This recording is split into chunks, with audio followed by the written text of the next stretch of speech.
Hello, greetings, ladies and gentlemen. Welcome back to another very long overdue Supersonic Speed Re.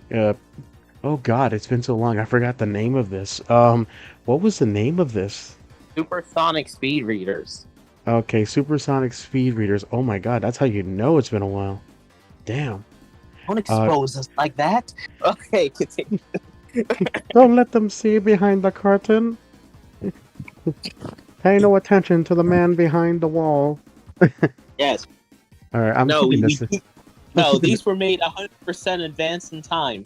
But, Oh God. Okay, no, here's what it was. Supersonic Page Turner. That's what it was called. oh shit, right. Oh shit, we were both wrong. That's got 56 views. What the fuck? Who's watching? Anyways, Wait, what? yeah, I'm looking at the channel right now. I'm keeping this in. Um, anyways, um, my name is my name is Anthony, and I'm back again with my co-host and co-reader Tom. And this time, well, life has been busy. It's been well over some time since we last left off. Issue 45. And first off, let's talk about the cover art. Cover art is okay. I think it's supposed to be a mask. Yeah, Fab free gift. I think it's supposed to Yeah, be a mask. That's why it's so weird. yeah. As I'm looking at my physical copy, yes, it is. Okay, well, my physical copy doesn't have it because I got it used. Either way, Well, uh, well, eith- sucks to suck. Let's move on. okay, jerk. All right. So, I mean, art. I mean, it's not really art. I think it's just for a gift, little thing for kids to pick up on. It's all right. I mean, Yeah, it's just Sonic's head on the cover, Sonic's face. do a nice wing with Yep. hearts. Yes. And as my co-host will take it from here, he will recap the first story. All right. So the first story of this is called the Death Egg. Basically, the Death Egg has came back. It somehow found a way to rise. Sonic and Tails is gonna go take care of it, but then Tails dies and then Sonic dies and Eggman seemingly wins. What happened? Wow. All right. Yeah, let's talk about that. First off, it was all a dream. No, it It was was a a simulation. it was a simulation. Basically, the first thing Eggman, I'm sorry, we keep we keep saying Eggman. The first thing Robotnik is gonna do when the Death Egg is finally fully functional and launches, the first thing he's gonna do is find Emerald Hill Zone and nuke it with a disintegration ray. And he is pretty visceral with his simulation, eliminating so many innocent people, calling out Sonic, and when Sonic shows up, he vaporizes Tails when he tries to retaliate, and Sonic is followed soon after. Yep, Uh, and apparently Johnny Lightfoot too. I just realized that rabbit in front. I think that's him. And Porca Lewis. I don't know. I We think can't that's we can't assume every rabbit is Johnny Lightfoot. Can you imagine that? That's crazy. yeah. Page 6. Pretty sure that's him and Porca Lewis. I think that is that Porca Lewis's shoe. I don't know. No, I'm just thinking. 'Cause I'm like, I guess that just kind of mean he got disintegrated. So I love how in the simulation, Grimer didn't even put Amy. He didn't even consider her. Yeah, I didn't consider her a threat. It's like, what did she have? A crossbow? Parker Lewis is the real threat with his calculators. Johnny with his stick that can hurt robots and make them feel pain. For some So reason. yeah, Porca Lewis he throws those calculators. But yeah, I just noticed that. Yeah, Amy is not in the simulation. Yeah, that's weird.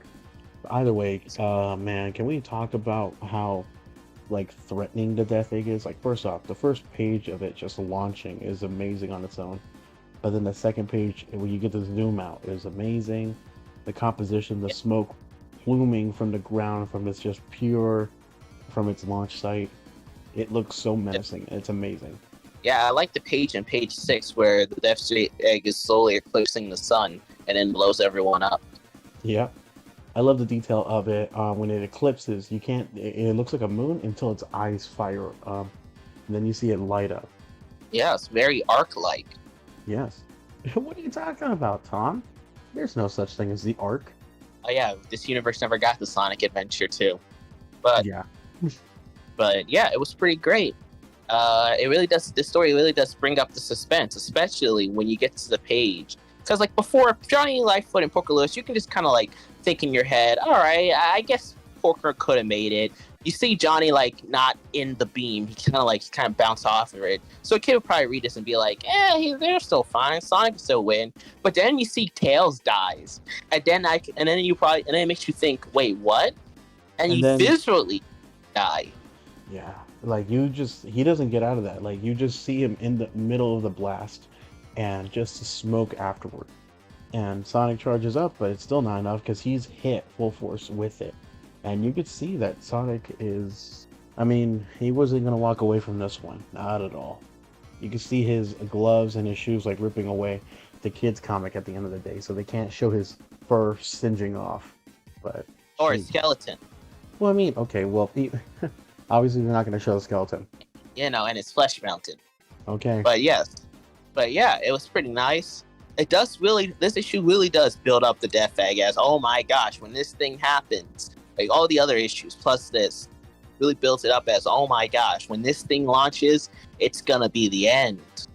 Oh yeah, and man, it's a pretty nice payoff. I'm not gonna lie. Yeah. All right, do you have anything else to say? Oh yeah, art good. Dynamic Duo, art good. Unga Bunga, art good. We're gonna be doing that so much throughout how many comic issues? Oh shit. Oh man. I should just have a recording that says art good.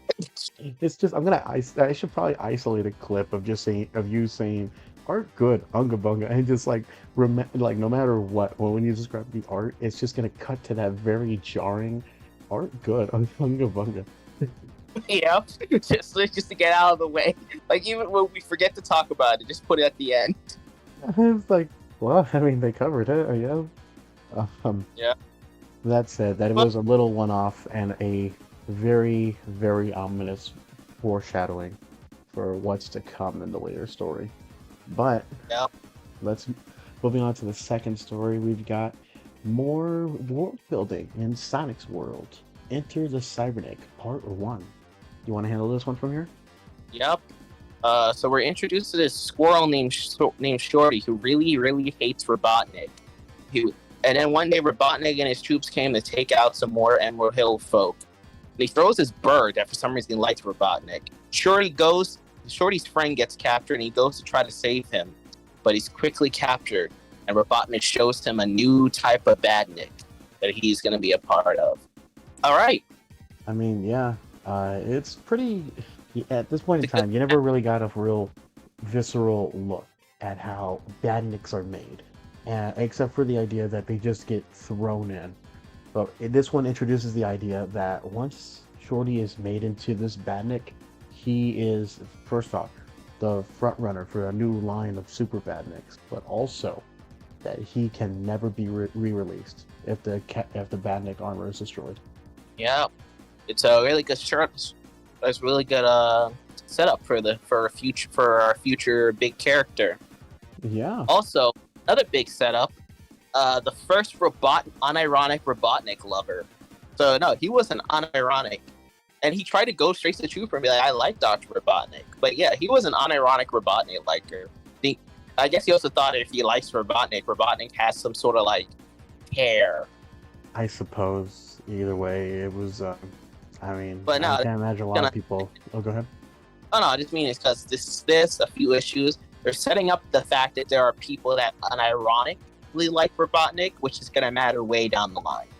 Yeah, you're right. I mean, it does happen, and we are going to see a later story with that. So it's good they did here and to show that there are, and in those kind of relationships, there probably are some weirdos who are into to say stuff like that.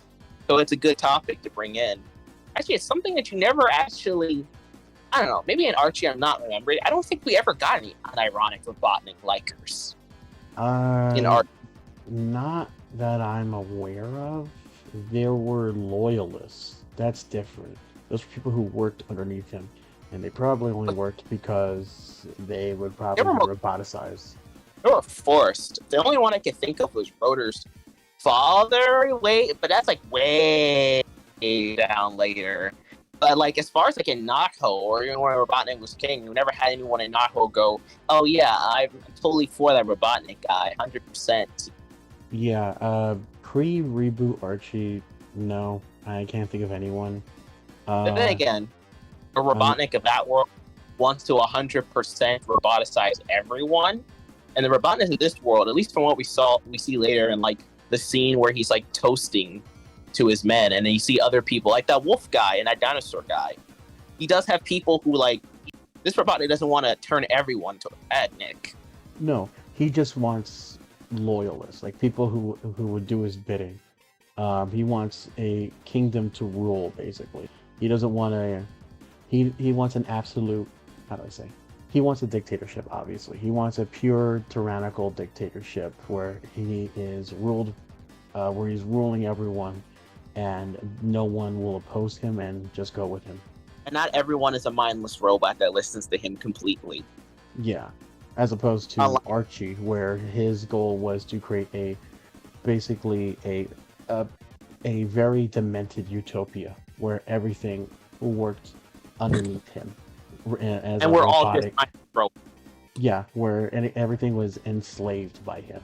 I guess the difference would be, this one has loyalists, while the other one was more hell-bent on enslavement. Yep. Until later, Archie. But yeah, it's a good. I just like that little setup. Yeah, until later. Until later.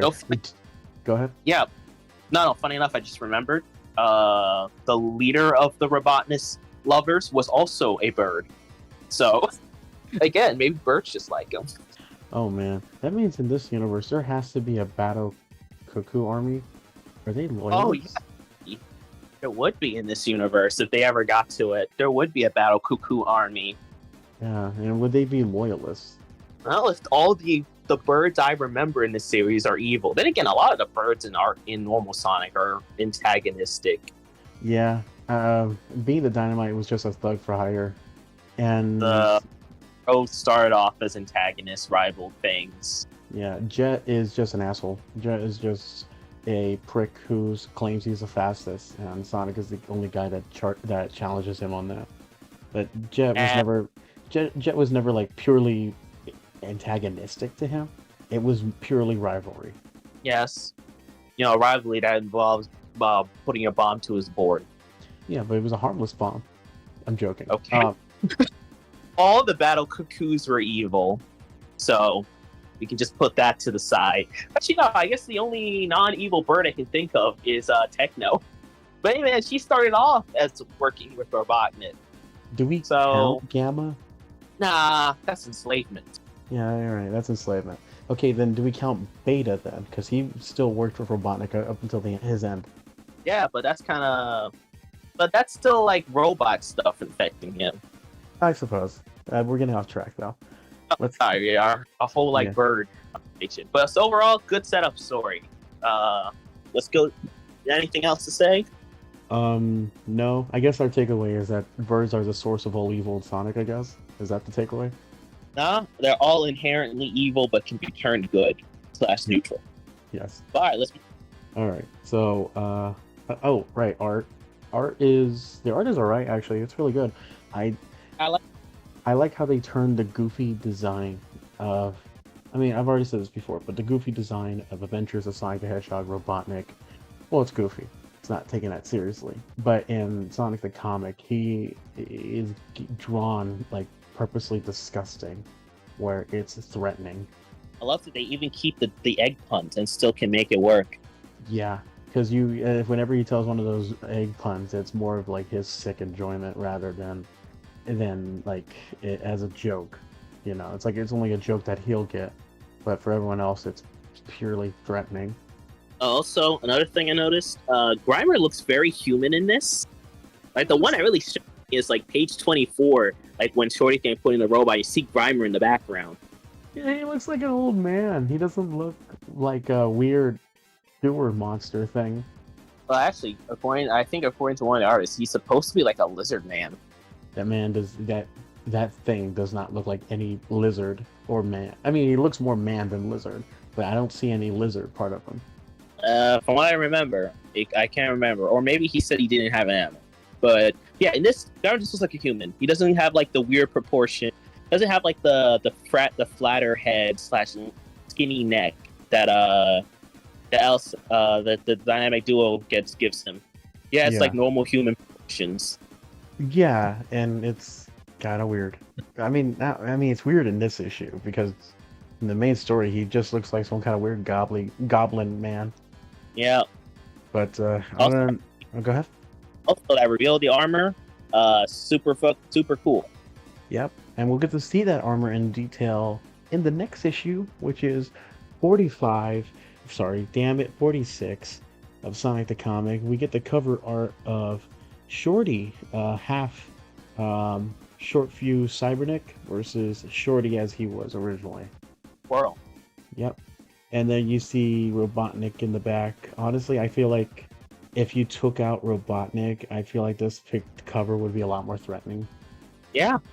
I don't know. But you know what? It's so irrelevant. Yeah, I know. But Robotnik just kind of throws off the whole composition of the thing.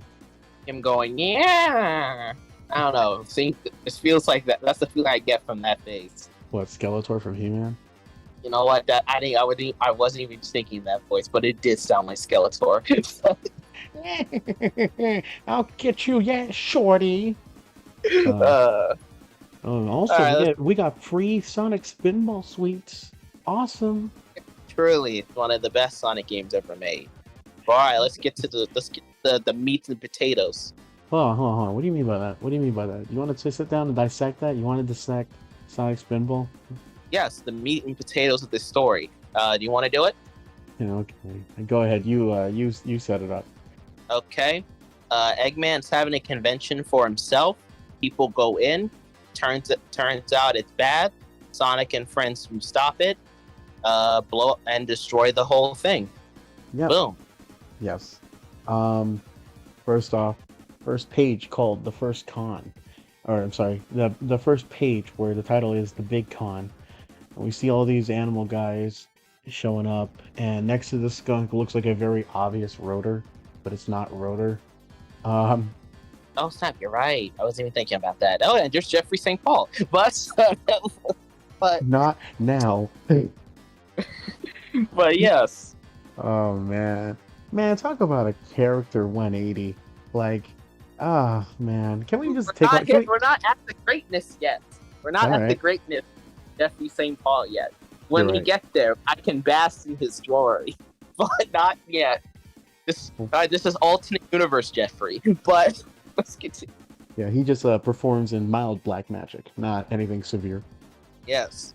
Oh, man. But can we talk about, like, for some reason, all of these animal buddies or animal people are... I keep saying animal buddies because that's what they're officially called in the games. They're like the Flickies, the Rickies, the Cluckies, the... Alright, this is called Morbius, so we can just call it a Morbian. Or Morbians? Mobians. Mobians. Sorry, Morbians. Mobians. We can just call them that. Yeah, but, like, so why are they lining up, though? Like... Well, I'm pretty sure this is Eggman's city, so I'm sure he just forces them. I don't see any enforcements. I just see people in line. And I'm pretty sure not until they get close, and then they're guided in. Pretty sure they were all sent like a thing, told them to come here. And would you not listen? I suppose. I mean, I don't know.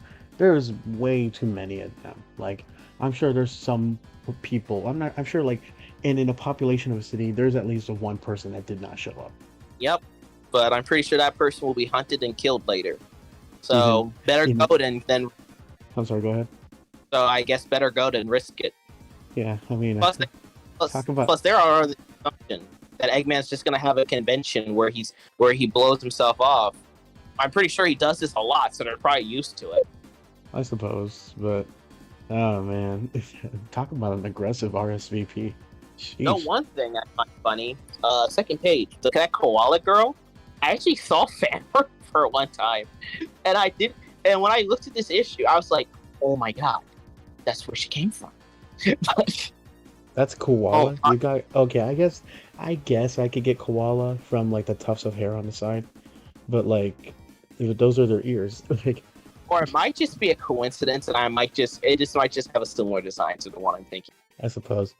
Oh man, but it's weird. Like Eggman's face building is just it's very Conehead, like the Conehead people kind of thing. Well, it is Adventure of Sonic the Hedgehog, Eggman. Yeah, but I didn't think it was that coned. Like, damn. Did you not watch the cartoon? I, That stuff is pretty cool. I know, but it's just I don't know. I chalked it up as character design for a bit, and then like when you see it as a physical building, it's just a lot more. Huh? Yep. And he's bringing everyone in with his conventions. Though I do find a little scene with the, I guess not a koala, whatever animal person, an otter guy, where they talk about there's not a lot of pickings in this convention. Oh, tell me about it. Not many panels. Oh, also we saw the reappearance of Sonic's secret identity, Bob Beaky. Yep. Out of all the animals to dress up as, a penguin was not my first idea, and well, I mean, it works as a disguise. I don't know if I ever pointed that out. Yep. Though you know something that gets me? I assume all of them are badniks at this point. But when Sonic destroyed the building, I was just thinking, aren't there more people? I assume they're all badniks at this point, so I guess it's fine. Yeah, I mean, hmm. Yeah, you're right. I mean, there would have to at least be one person that was like in the transition to becoming a badnik, and I really hope they survived. Or Sonic and I guess maybe Tails. Maybe Tails. He's holding two people. Maybe he double checked. I mean, you say that, but I'm seeing badniks explode, and I'm not seeing animal buddies coming out. Yeah, Mike, you're right. But there should be. Yeah, there should be. But I don't know. Let's just say maybe he fell really quickly and Sonic got him really quickly. Head cannon, boom. Yeah. Anyways, the badniks that are making up the artillery in this issue are Valkyries from Sky Chase Zone and Stingers from Emerald Hill Zone. You know, I was trying to figure out where those ship-looking ones came from. I was like, they look familiar. At first, I was thinking those can't. Well, I know they're not the ones from Sonic Heroes, and I was just like, where were they? But now you say it, yeah, there are those ones from that game. Yep.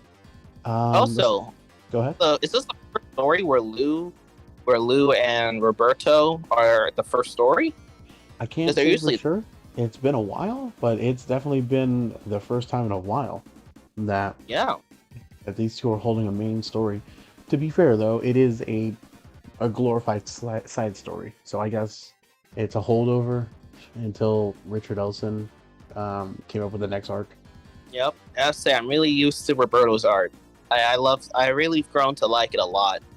I always liked it at the beginning, but now I've really grown to like him. I don't know what it is. It's not bad. It's just like when he draws animal people, it's very obviously people first and then animal. No. It's. I don't think anyone back then knew the Sonic proportions. I don't think Sega sat down with them and said, all right, guys, these are the Sonic proportions. They literally had two hedgehogs, a fox, and an echidna to get proportions down. Yeah, but you know what? They couldn't keep. Hey, you say that, but there are artists today that don't get that right. So I don't blame. I guess, I suppose so.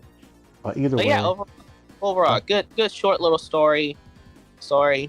You have anything else to say? not really. All right, let's move on to the next story. Streets of Rage. I mean, Sonic's World. Yeah. Sonic's World. My favorite part was when Cyberneck ended up bare knuckling those guys. Yep. Anyways, you want to handle this one? All right, so Sure Fuse gets put in the armor. Eggman sent him to destroy the people. Turns out he was faking it, and his pure anger at Eggman kept him from being mind controlled. Eggman gets mad and says, I'm going to handle this. That story. Yeah. First things first, the big takeaway is that Short Fuse's anger is what kept him from being completely broken by the Badnik armor. And his want for Oh, go ahead. his, oh yeah, and his want to save his friends. Oh yeah.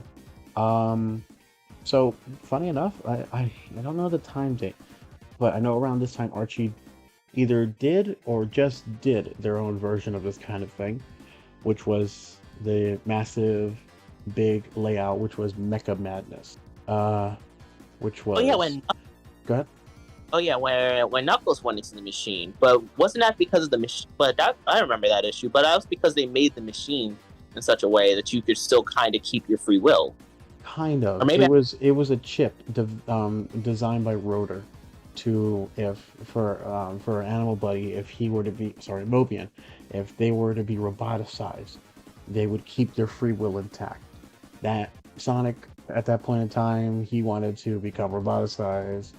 Didn't work though because just like in this one, just like this Robotnik had the idea of something called a burn through, which was a no matter what, it would attack the brain directly and transform the person into an obedient slave, no matter what, which would have made the whole, I think the free thinking trick that Rotor was trying to do null and void. He did later also use it. Oh, go ahead. Knack the Weasel knocked him out and forced him. Yeah, I don't want to go too much into detail about it, but I was just gonna Uh, leave it. Yeah, like Sonic proposed the idea, it was shot down, and Sonic still ended up becoming Mecha Sonic or roboticized Sonic, which put him in a bad painting view with him and his Freedom Fighter pals, even though it wasn't his fault. Let's see. but yeah, Knuckles was able to use Rotor's little device with with a modified only with the Mobians that it roboticized can it unroboticize someone. So it wasn't just a free all kind of thing. yep. But yeah, just in this shows, but in this one, Shorty didn't have to do any of that. He just kind of went, that doesn't work on me. Also, the thing we need to talk about, that freaking Grimer in the first page. Yeah, that he just looks like an old man. He's just straight up an old man. Yes, he is. The black eye. But his eyes are completely black except for the white. Yeah, he looks like a squinting old man, or he's like, yes, dear, that's nice. Like, Robotnik is his grandson just like telling him shit, and he's like, yes, dear. It's worse when you get to the second page and you see that Grimer up there. Yeah, it's just an old man. Like, I don't know what to say. You know, we learned Grimer's official age. He says, yes, I'm pretty, he's like, I'm only 22. Yep. Oh man. Oh, can we talk about the panel where it's revealed Short Fuse was not under Robotnik's control? How he floats in the air with his gauntlet blasters still smoking, like that is so cool. Yep, and we get our first shot of the armor in the first time, which we talk about a lot later. But again, excellent art, good design. Yep, really good design. Oh, Also, man. the fact who remembers and also doesn't remember the animal buddies, because you see that bottom beetle. Forgetting the names right now. Motobug. That bottom Motobug. No animal came out of that. Yeah, I don't. But the top ones, animals. Maybe that one in particular was just an arch badnik, a new badnik, and it just didn't have one in it. Maybe, I don't know. They're being really loose about these kind of things. I know the badnik troopers don't have badniks, and I mean don't have animal buddies in them. That's why they're just mass produced. But I don't know. It feels kind of weird with the actual badniks that are supposed to be animal powered, but they're not. Unless it's like some kind of weird, morbid death where it's if you stay in the suit so long that you end up becoming infused with it. So there's nothing left of the person. So that only the machine is destroyed, but there's nothing else inside. I don't think. I think that was just they just didn't think about it. Yeah. Or maybe I could just headcanon that Short Fuse flew through that so fast he liquidized the person inside. But all right, so It's okay. And is mine any better at that point? yeah. But all right, Short Fuse saves his friends, and Robotnik comes out in his little. So is this an original machine? It is heavily based on the Eggmobile design from Sonic 2. Okay. I could tell by the curved short window and just how angular the back is and stuff like that. It is heavily based on the Sonic 2 one. It's heavily based, but it's like still its own thing. I like it. I really like the design to it.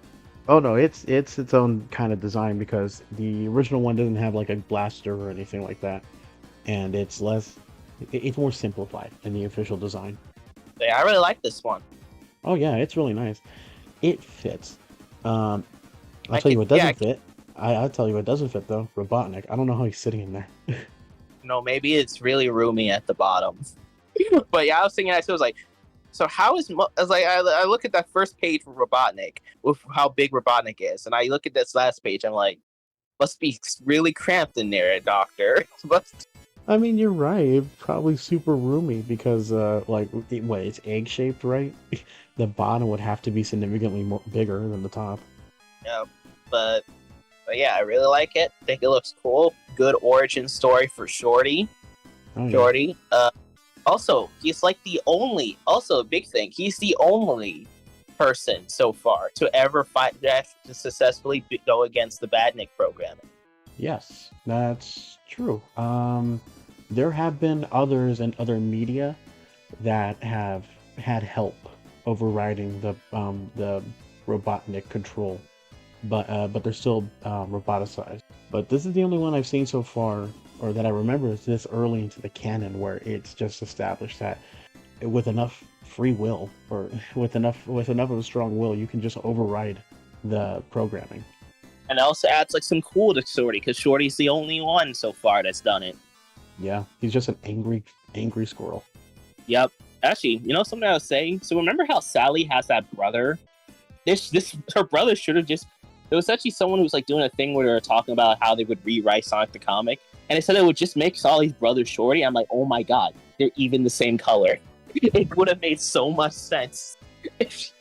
Yeah, yeah, you're right. Holy shit. I don't know though, but the name Shorty. How about something better, something more regal? We could go with Elias. I'm kidding. I feel like that's taken somewhere else. Yeah, we should put their mother in like a chamber owned by some echidnas. Okay, not that far. Perfect. Oh man, we can't go that far because then we'll have to explain the echidnas. Yeah, we can have like godlike beings. Like at this backstory about Knuckles being something called like have multiple guardians. Oh god. Gosh. But yeah, oh, good. I am not looking forward. I mean, I know we just picked this back up, and honestly, we burned through 8 issues already. And if we keep this up, I mean, I don't blame us burning through like another 50 issues. But damn, man, oh man, we're just getting one step closer to. Bro, I have the list of everything we need to read in order ready. I don't. Yeah, I'm not looking. You know how much of an editing hell that's gonna be? Like, it's just gonna be like, all right, we read 3 issues of this one, we're back in the main story, but we're only in the main story to explain this one part, and then we go back to a different series to read 2 more issues just so we can continue the main plot, so we have context for later. And it's like, oh shit. Knuckles, Knuckles the Chaotix event, and we said, all right, now we need to read these 3 issues of the Knuckles. This whole Knuckles miniseries that leads into the main Knuckles series, but we need to alternate between these 2. And that wasn't it either. We had to Sally had her own series too, and it was like, what the fuck? Even Tails. Lucky for the Sally thing, that was only 4 issues. Oh, thank God. And that's still a second read. And that Tails thing lasted not that long. It's gonna be funny to get to it. The implications. It's just gonna be back to back between Sonic and Knuckles, Knuckles, and then Sonic again. And then not to mention the bigger reads like Mecha Madness, where if you're going by the issues, you only get a recap between, I think it was like 38 and 39. You only get a recap because the real story was in a separate comic. What about the Image crossover? Remember that? Yeah. Do we have to read Archie to get context? I don't want to read Archie. No, we don't have to read the other stuff. But I already know everything that happened in those books. I already read them before. But do we read the other stuff like Sonic Live and all the other supplementary stuff? We have to actually read that crossover because it's mentioned. Why? It's important. It gets mentioned. Lore stuff happens. I went off the ride. And then we have to read Sonic Live. It's important. And then when we get to Sonic Universe. Okay, I'm gonna quit. Oh god, because around Sonic Universe, then it becomes Sonic X too. We have to read that, and then the Sonic storyline, and then Sonic Universe, and then Sonic X, and then Sonic X ends, but the Sonic Universe line still just keeps going until the reboot, and then even in the reboot, there's still more afterwards. Yep, and then we'll Will we have to read the Mega Man parts? Oh shit! Because we need that to understand the reboot. We will get there when we get there. Let's worry about this storyline first, because I am not ready to just open up those issues and crying. Oh, you're gonna be crying, but I need to find that meme where someone's crying and someone's laughing. That'll be me. I'll be laughing, going, "This is the greatest in the universe." You ever see the meme where the guy is just like has the bottle out of vodka or Hennessy or whatever the hell it is, heavy liquor, on the table, and he has a bottle in his hand, and he's just sitting on the couch with a dead stare in his face. It's like that. It's like, oh shit, I'm not ready for any of this. Find that meme with the guy like has like the wine glass full of wine. He's sipping it. He's reading a good book. That'll be me. But I replace it with the Knuckles here, and I replace Knuckles comic right there, and I go perfection. Oh god, I can't wait. We need to get through this faster. Yeah, but anyways, the art is. Let's get back to this. The art is done by by what was it again? Carlos Alberto Corona. Yep, Roberto Corona again. Story by Lou Stringer, which is, I'm assuming that this is his original story for the character. Which, I mean, hey, go ahead. No, I guess this will be the first issue where both of the stories are written by the same writer. Mm-hmm. It's both written by Lou Stringer, and both drawn by Roberto. Yeah, so I wonder, was this like a back-to-back kind of thing? I mean, to be fair, there are 2 other stories in this issue that, what the fuck? Lou Stringer also did the story for one of them. Did he do the one for Streets of Rage? No, let me go forward. No, Nigel Kitching did the story for Streets of Rage, but Lou Stringer did scripted 3 stories in this one, in this one issue alone. I don't know. That's crazy. I mean, that's a lot. Good for him. No, but yeah, definitely. This is the original character. It's gonna be a mainstay. I mean, spoiler alert, like, this character is given so much focus, it's only clear that it's gonna become a mainstay character. Yep. Pretty popular one. I see a lot of fan art of him sometimes. Who's gonna win in the fight in that power scaling thing? Bunny. Yeah, that's what I see. Yeah, Bunny Rabbit versus Short Fuse Cybernetic. Well, Archie never addresses the fact that, most of Bunny isn't covered, so I wonder. That's always something I was. Bunny's like strong and stuff, but I was like, but most of her is, not covered. Yeah, the only thing really inherent to her is her fighting capabilities. That her fighting style is inherent to her, but everything else, it just literally comes from her arms and legs, or her I guess her enhancements. One arm and her one arm and 2 legs. Yep. So I always think, I'm like, so if she gets hit in the face. I mean, yeah, that's gonna suck if she gets hit in the face. But yeah, enough about power skate. But no, I see there's a lot of fan art of meeting, like matching them up, because I guess people find them a lot similar. I mean, between a rabbit and a squirrel, I guess. Yeah, technically. Well, I guess because of the whole, they're members of their version of the group that are roboticized, or their version of it. I mean, yeah, their backgrounds are the same, similar. Sorry. Yep. Similar. Their backgrounds they're similar. They're both, well, I mean, they were both roboticized, but they went against their programming. For Bunny's case, she was saved halfway through, so she didn't get that programming into her. But Short Fuse literally defied it. It's like, I don't like it. Tell me what to do. Why don't you? Oh, I'll show you. All right. Gets roboticized and gives into that world. Gets roboticized and he punches himself back to normal. It's like, I'm back. Okay. Oh man. But either way, we are going to move on to issue 47, and we decided to get right back into it. And because of that, we are starting off with issue 47. I didn't get the title. Do you have the title? Oh my god, it's been a while. That's for sure. 46? No, I said 40. I said we left off on 46. Oh, you're right. But yes, issue 47, which is called. I have it right here. Let me go to my issues. I got it. Man, we're back. It's Mystery of the Sandopolis. It's Mystery of the Sandopolis Zone, Part 1. First off, though, before we get to the story, we have to talk about the key art or the cover art in this one, and it's Shinobi. Not Sonic. It's not Sonic, but it's Shinobi. But I gotta say it is nice art though.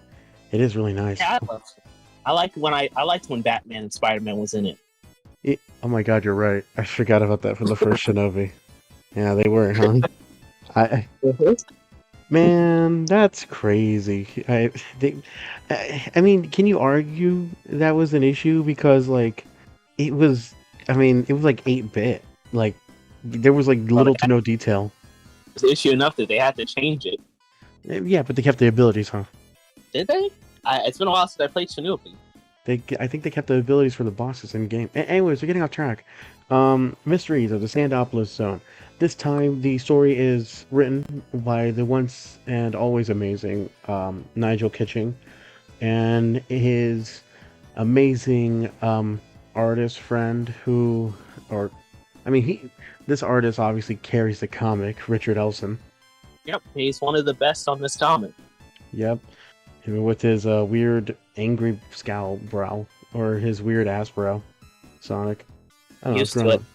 Yeah, you get used to it. Really fits for British Sonic. Yeah. Anyways, though, let's recap though. So, in this issue, Sonic and Tails are once again heading for the Angel Island on the floating island to, I think their plan was to, it's been a while, but if I remember correctly, their plan was to was to destroy the Death Egg once and for all, correct? Yes, because throughout previous issues, which I re-looked at, they were doing Eggman was trying different things to bring the Death Egg back, on operation. Yep. They've been trying to stop that. Yeah, and I remember the last big thing was that he was when we severely questioned why Amy used a bow and arrow when she had a crossbow, and took several shots on bandits on the bridge to stop them from delivering the thrusters. Yep. Also, there was the time you made that simulation machine about how to kill everyone. Yes, it was all building up to this one final clash. I'd say with like an asterisk because I don't know if there's more than one final clash. I mean, there's obviously going to be a lot of final clashes in this, but we'll see. A lot more comic to go, so I'm assuming. But yes, so we're barely a fourth in. Anyways, so Sonic and Tails stop by the Sandopolis Zone. Well, Tails flies over it on Angel Island. Sonic is the one that jumps off. He enters the area, and he is sideswiped by a sandworm. And I think that's what the Badnik's name is. I can't remember, but I think it's a sandworm. I know that's what they call it in the comic, but I think it's officially just called sandworm. But yeah, Big Wormy comes, hits him from behind, and then Mr. No Chuckles comes in. Yep, he's like, hey, he shows up, he's like, hey, it's you again. I hate you. I don't like you on my property. Sonic takes out the sandworm. Knuckles tries to offer a hand, but British Sonic is like such a stick up his ass, and it's fine, you know. It's what do you expect from 90s Sonic? It's not even that bad. But Sonic and Knuckles talk a bit. They're not here for a fight. They're both here to stop the launch of the Death Egg. So there's a weird mutual team up, but suddenly Captain Plunder shows his ugly mug around again, and with a new crew member on him, and using these blueprints and solving the mystery of the Sandopolis pyramid, they're able to find their way in and bring it to life. And that's where the issue ends for that part.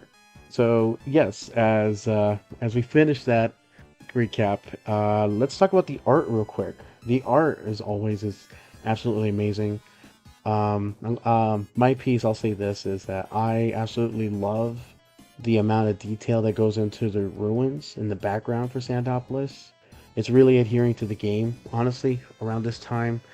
Archie was already doing their own stuff with it, and granted, they had their own foundation with Knothole and stuff like that. But when it came to game areas, they never went this hard into the details with it. Not even to the badniks. A lot of the badniks were miscolored and things like that. But I mean, it's nice. It's seeing this. You know, there's a lot of gimmicks that show up in the game that is repurposed here as actual events. It's cool. What are your thoughts, Tom? Yeah, it was pretty good. I like the fact. I like the shade of yellow. I like that they used pretty much almost the same shade of yellow that the ruins are in the game. I love that they used the little worm badniks that are in the game. Though I noticed no animal came out when Sonic hit it. I guess this must be one of those. I forgot. It was like in issue 5, that really terribly drawn issue. Something badniks. Yeah, they're like arc. yeah, I think they're called like super badniks or something like that. They're supposed to be like next line badniks, where they're not powered by anything. Yep, I guess it's one of those because no animal came out. Yeah, might have been a mistake. Who knows? I don't think the game was super consistent that animal buddies came out every time you destroyed one. But yeah, it's really great. One of my favorite pages. Some of my favorite pages are the page where page 7 where Captain Plunder comes in. I like the overhead view. You see Sonic and Knuckles from the back. It's a good introduction. It's a good introduction page. Yeah. I like the opening with the tornado. I like the way he drew the clouds and the colors for the clouds. You know, that's such a small detail that I never really noticed, but like, yeah, the clouds actually look really good. I like how it's not just white or off-white. There's grays, some yellows when they get closer to the Sandopolis zone. Like, it's really nice. Yeah, they're really great. Another big one, but yeah, the art's really great in this one. Also, when the temple comes up, when you see Sonic on top of it, I like the perspective. Yeah. So, to tie this back into the games, in Sonic and Knuckles, the original release of Sonic and Knuckles, when you got to the end of Act 1, you did a lot of spelunking and and rappelling off of ruins and dragging yourself through the sands to get to this mysterious pyramid in the center. And when you got to it, it wasn't up yet. It appeared out of the ground. And I did like how they tied that into the comic, where it was like a treasure hunt for secret ruins, and the temple only opened up once they figured out the puzzle, and it appeared out of the ground. I thought that was a really nice tie back to the games. Yeah, it's really nice, and I like going back to story stuff. I like the fact that Captain Plunder came back, and they're bringing back some of their villains or the new crewmates. Yeah, they're not like a villain of the week. I mean, they are technically villain of the week, but they're not killed off. They'll show up. They're reoccurring, and that's a good thing. I also like the fact that they remembered that everyone now knows that the floating island is now a known thing to everybody. Yep, which ties into the fact that Captain Plunder never bothered with this area because he didn't think that the Angel Island was real. Yep.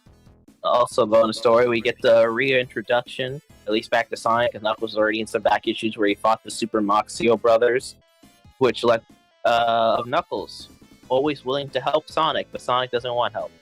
Yep. Also, get him off his place. I said also to get him off of his place. Well, I mean, that's Knuckles for anything involving Angel Island. I'm sorry, Floating Island. I mean, it's officially called Angel Island, but like back then, Angel Island was only the name of the first zone, so I think people just stuck with the Floating Island. We'll have more. We'll definitely have more to say about this in the coming parts because we can't talk too much because spoilers, things like that.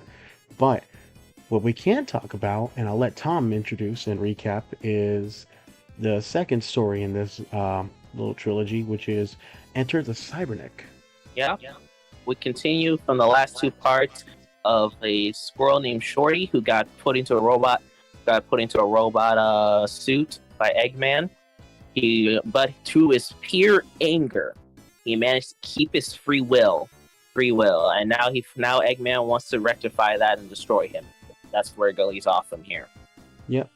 The art is done by a Mr. Roberto. And we're past it. We could get away with it now. Corona. Yeah. And John M. Burns.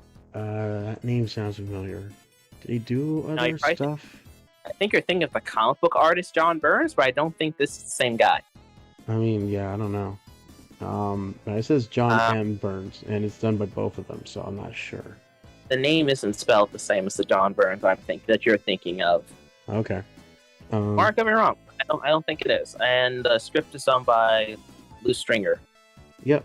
Lou Stringer is very, very adept. I mean, well, he's kind of like the secondary author or writer for these film stories. It's not bad, but I think it's fair to have like a backup while Nigel Kitching handles the main heavy lifting stories. Lou Stringer can keep things along with the world building. Yep, he's the second most ghost coming back. Oh, really? Cool. At least so far. I'm not saying that overall, but so far he is the second most coming back that we've read. He showed up in multiple of these. He wrote a lot of the tail stuff. But yeah, so going back to the story, we continue with Cybernick, and the art, I really like it. I always loved Cybernick's short fuses design.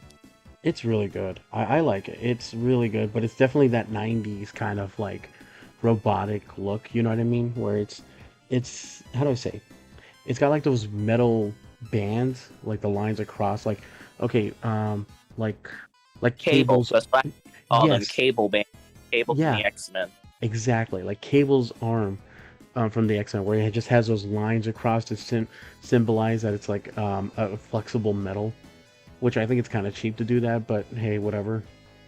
I kind of like it. It was good shorthand. Plus, you could still draw the character.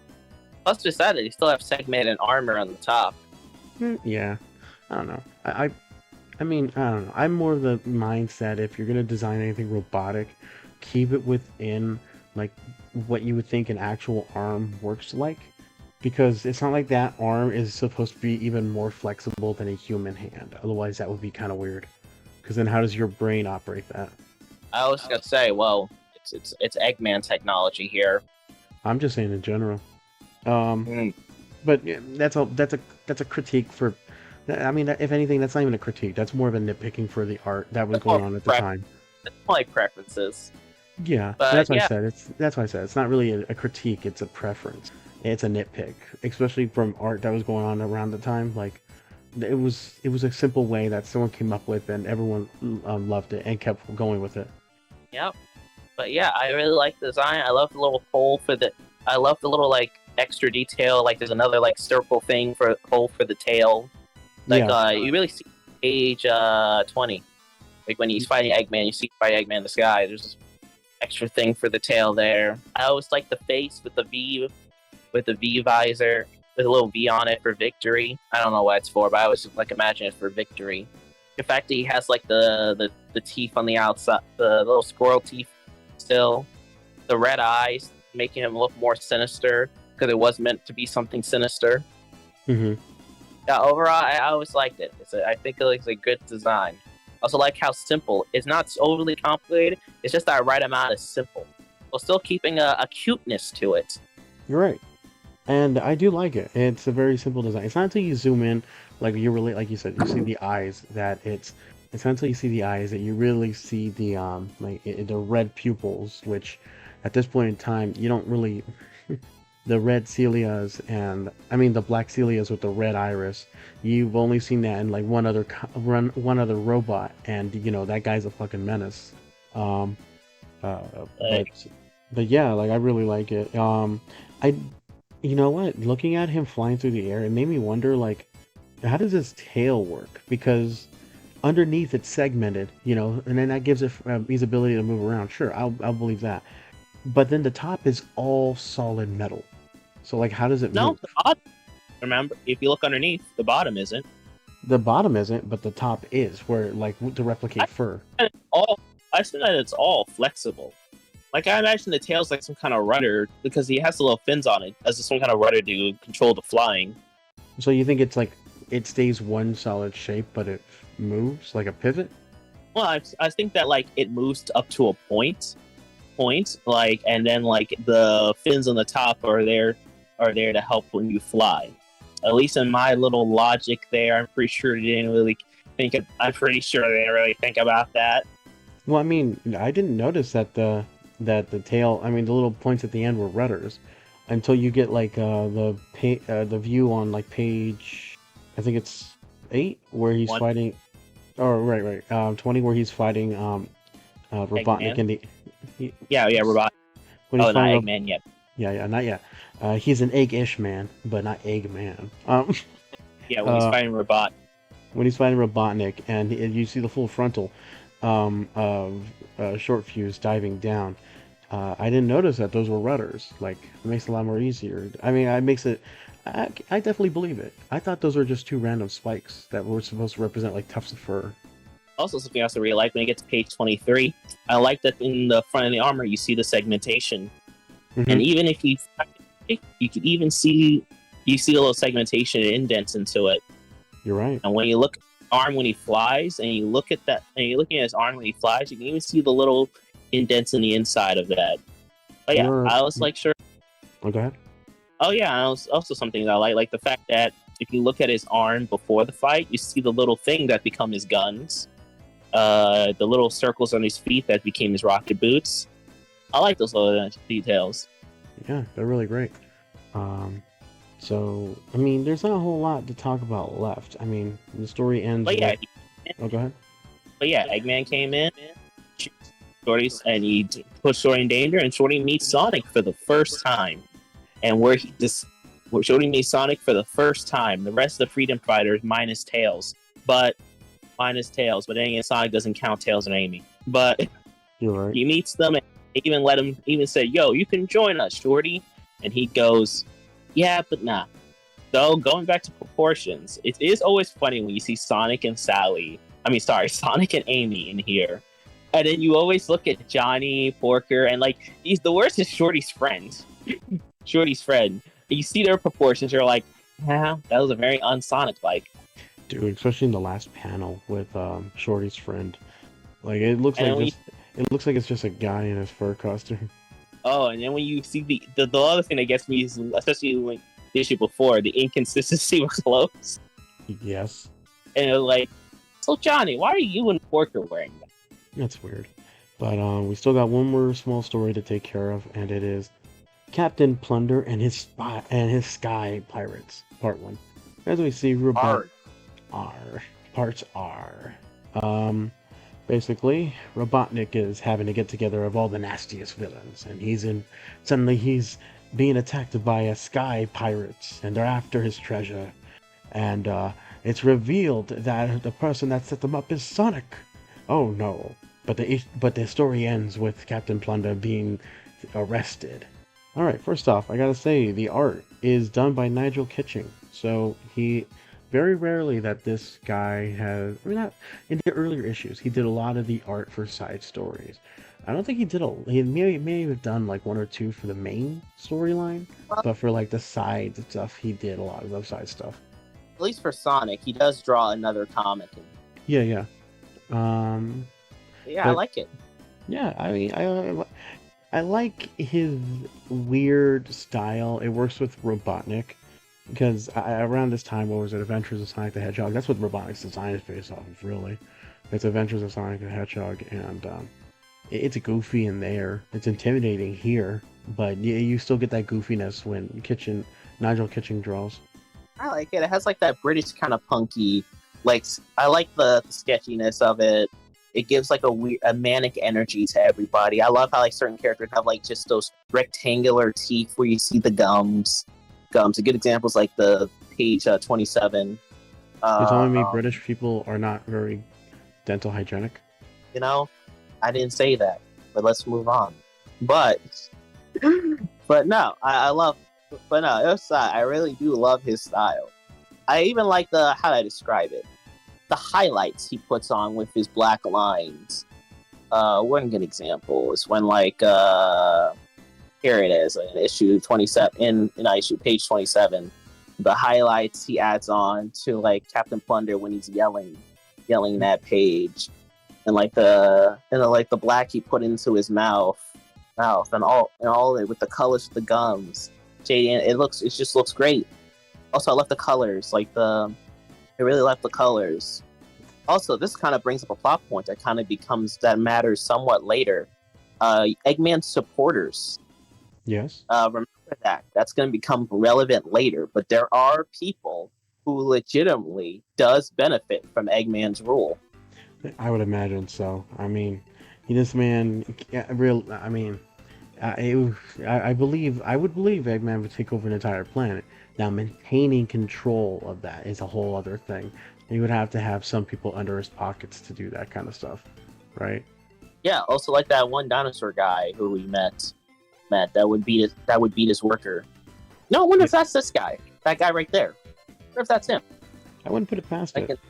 Nice little callback. I mean, Nigel Kitching is the one writing all this. I wouldn't put it past him to remember a few key characters that he did before and just be like, oh yeah, let me bring them back. Yep. But yeah, I like the Eggman supporters. The poach. I like the jokes that, oh yeah, he's like, you can never get past. Oh wait, he's a ghost. Gonna be kind of relevant later. But well, poacher guys. Also, I love that it brings back that thing because at the end of Captain Plunder's story, him and Sonic made peace with each. Because towards that, him and Sonic and Amy broke peace between Captain Plunder and Sonic's group by giving him the locations of Eggman's sky ships, and that came back. And Sonic and them loved Plunder doing it because, like, well, it messes with Eggman. Yep. But I have nothing else to say about the story. It's nice. It's a nice little side story. It's a nice little read. So now that we finished up 47, we can move on to 48 now. And on issue 48, we got the cover of Tails Beams Back. Zone Runners chills out. We got a picture of Tails in the coat, in the Zone Runner coat, as he uses the remote to blast something, whatever it is. The viewer, an enemy, his past. No, nothing like that. No, but it's a nice little intense artwork, and I like it. What do you think? Tails looks adorable in his little coat. I like it too. All right, let's get back to the... Yeah. All right, let's get back to the main story of Sonic in The Mystery of the Sandopolis Zone Part 2. Sonic, Captain Plunder, and Knuckles have uncovered the secrets of the Sandopolis Zone, and they're met with Retalius force. How will Sonic and Knuckles defeat this thing, and will Captain Plunder be able to get his treasure? So first off, we open up with continuing off where the continuing off from the last story. So the art is still done by Richard Elson. He's going to be doing the art for the rest of these issues, really, for these main stories. So we'll probably just put that out there now. The dynamic duo, we're just going to say it's the dynamic duo, so you know it's good. Okay. Well, yes, that's true.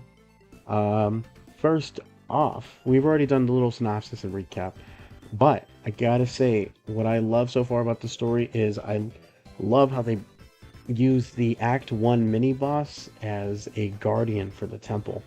And I especially like how even when they take it down, seemingly, it rebuilds itself, just like in the game. It doesn't go down that easily. And in fact, it's a trick boss that you have to take out by lading it into the the quicksand. I like that. That was really cool.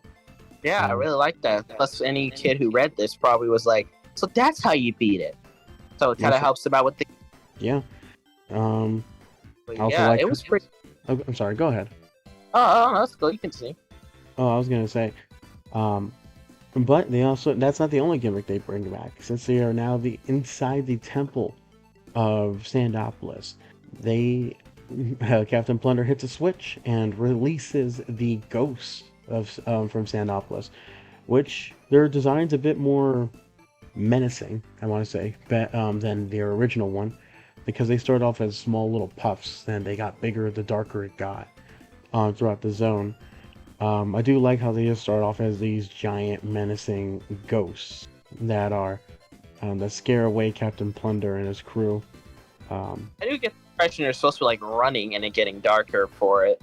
But yeah, I really do like them. I like the little jaw they give them, but they still keep them like the sheep ghost.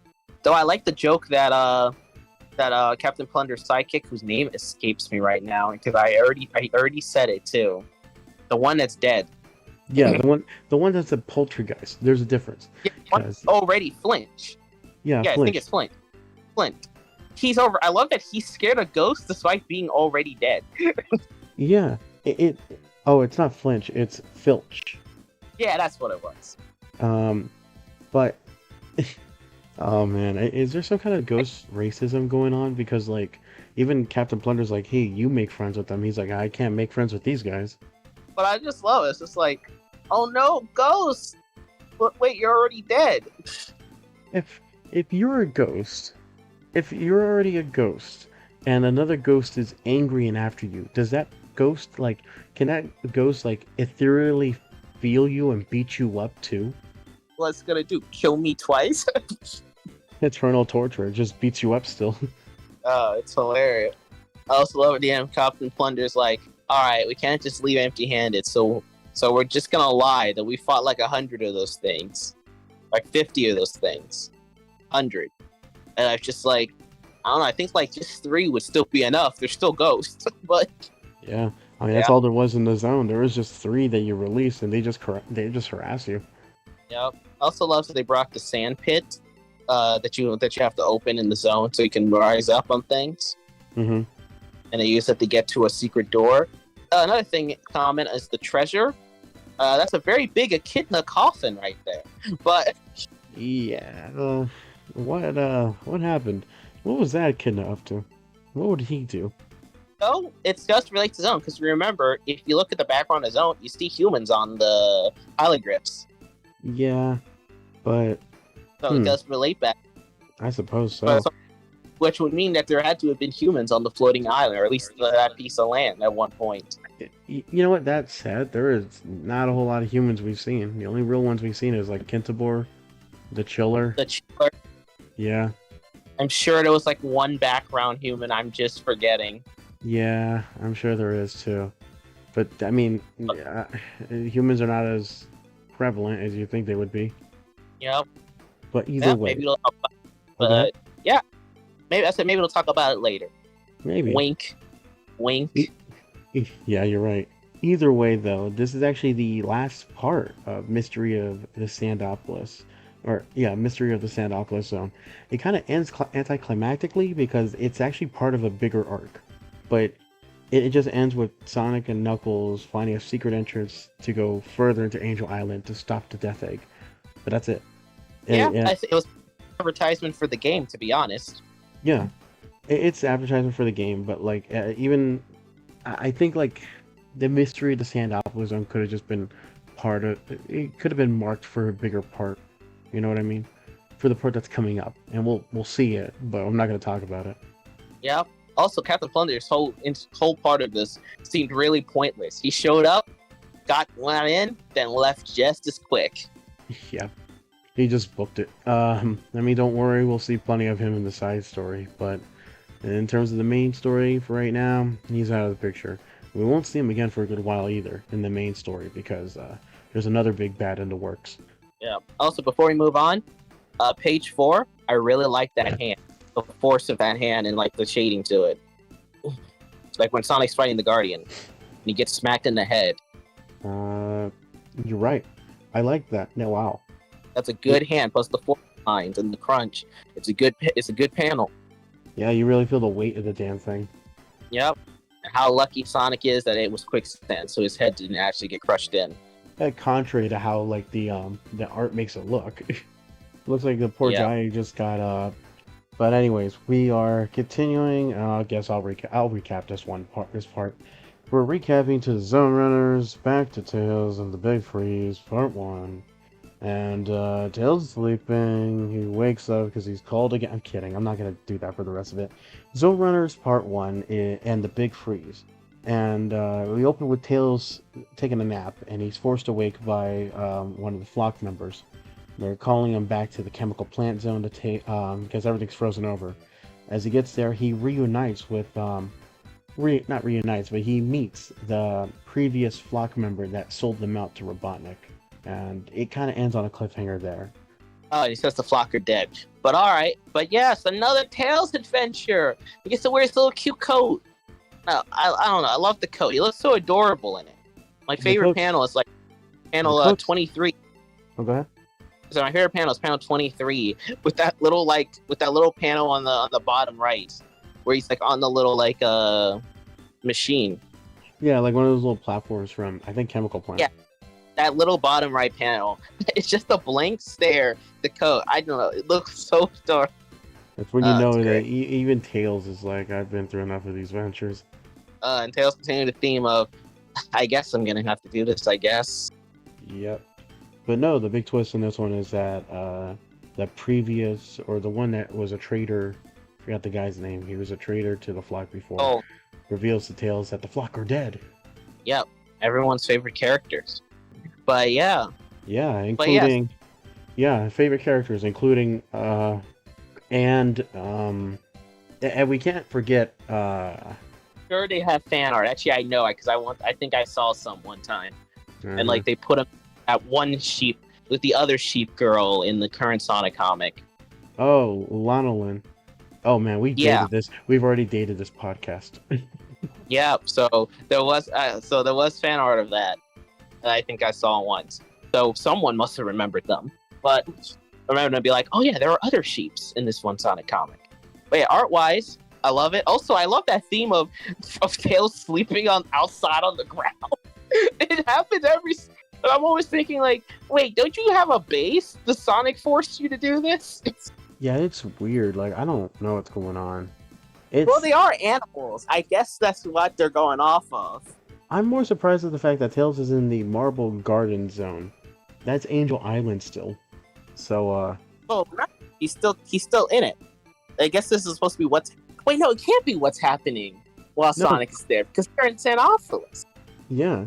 Not only that, but Tails dropped off Sonic, and Sonic said he'll handle it himself. Also, at the end of the storyline, we know we can't meet. But I guess he just found the island, and it was just like, I guess Knuckles won't mind if I take a little nap right here. A little nap. It's like, Tails, why are you taking a nap here? Sonic kicked me out.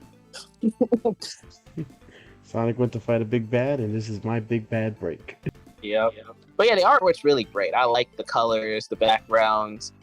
Yeah. I love that this is one of the artists that really gets. Now he's not perfect with it, but I do like his proportions for Tails.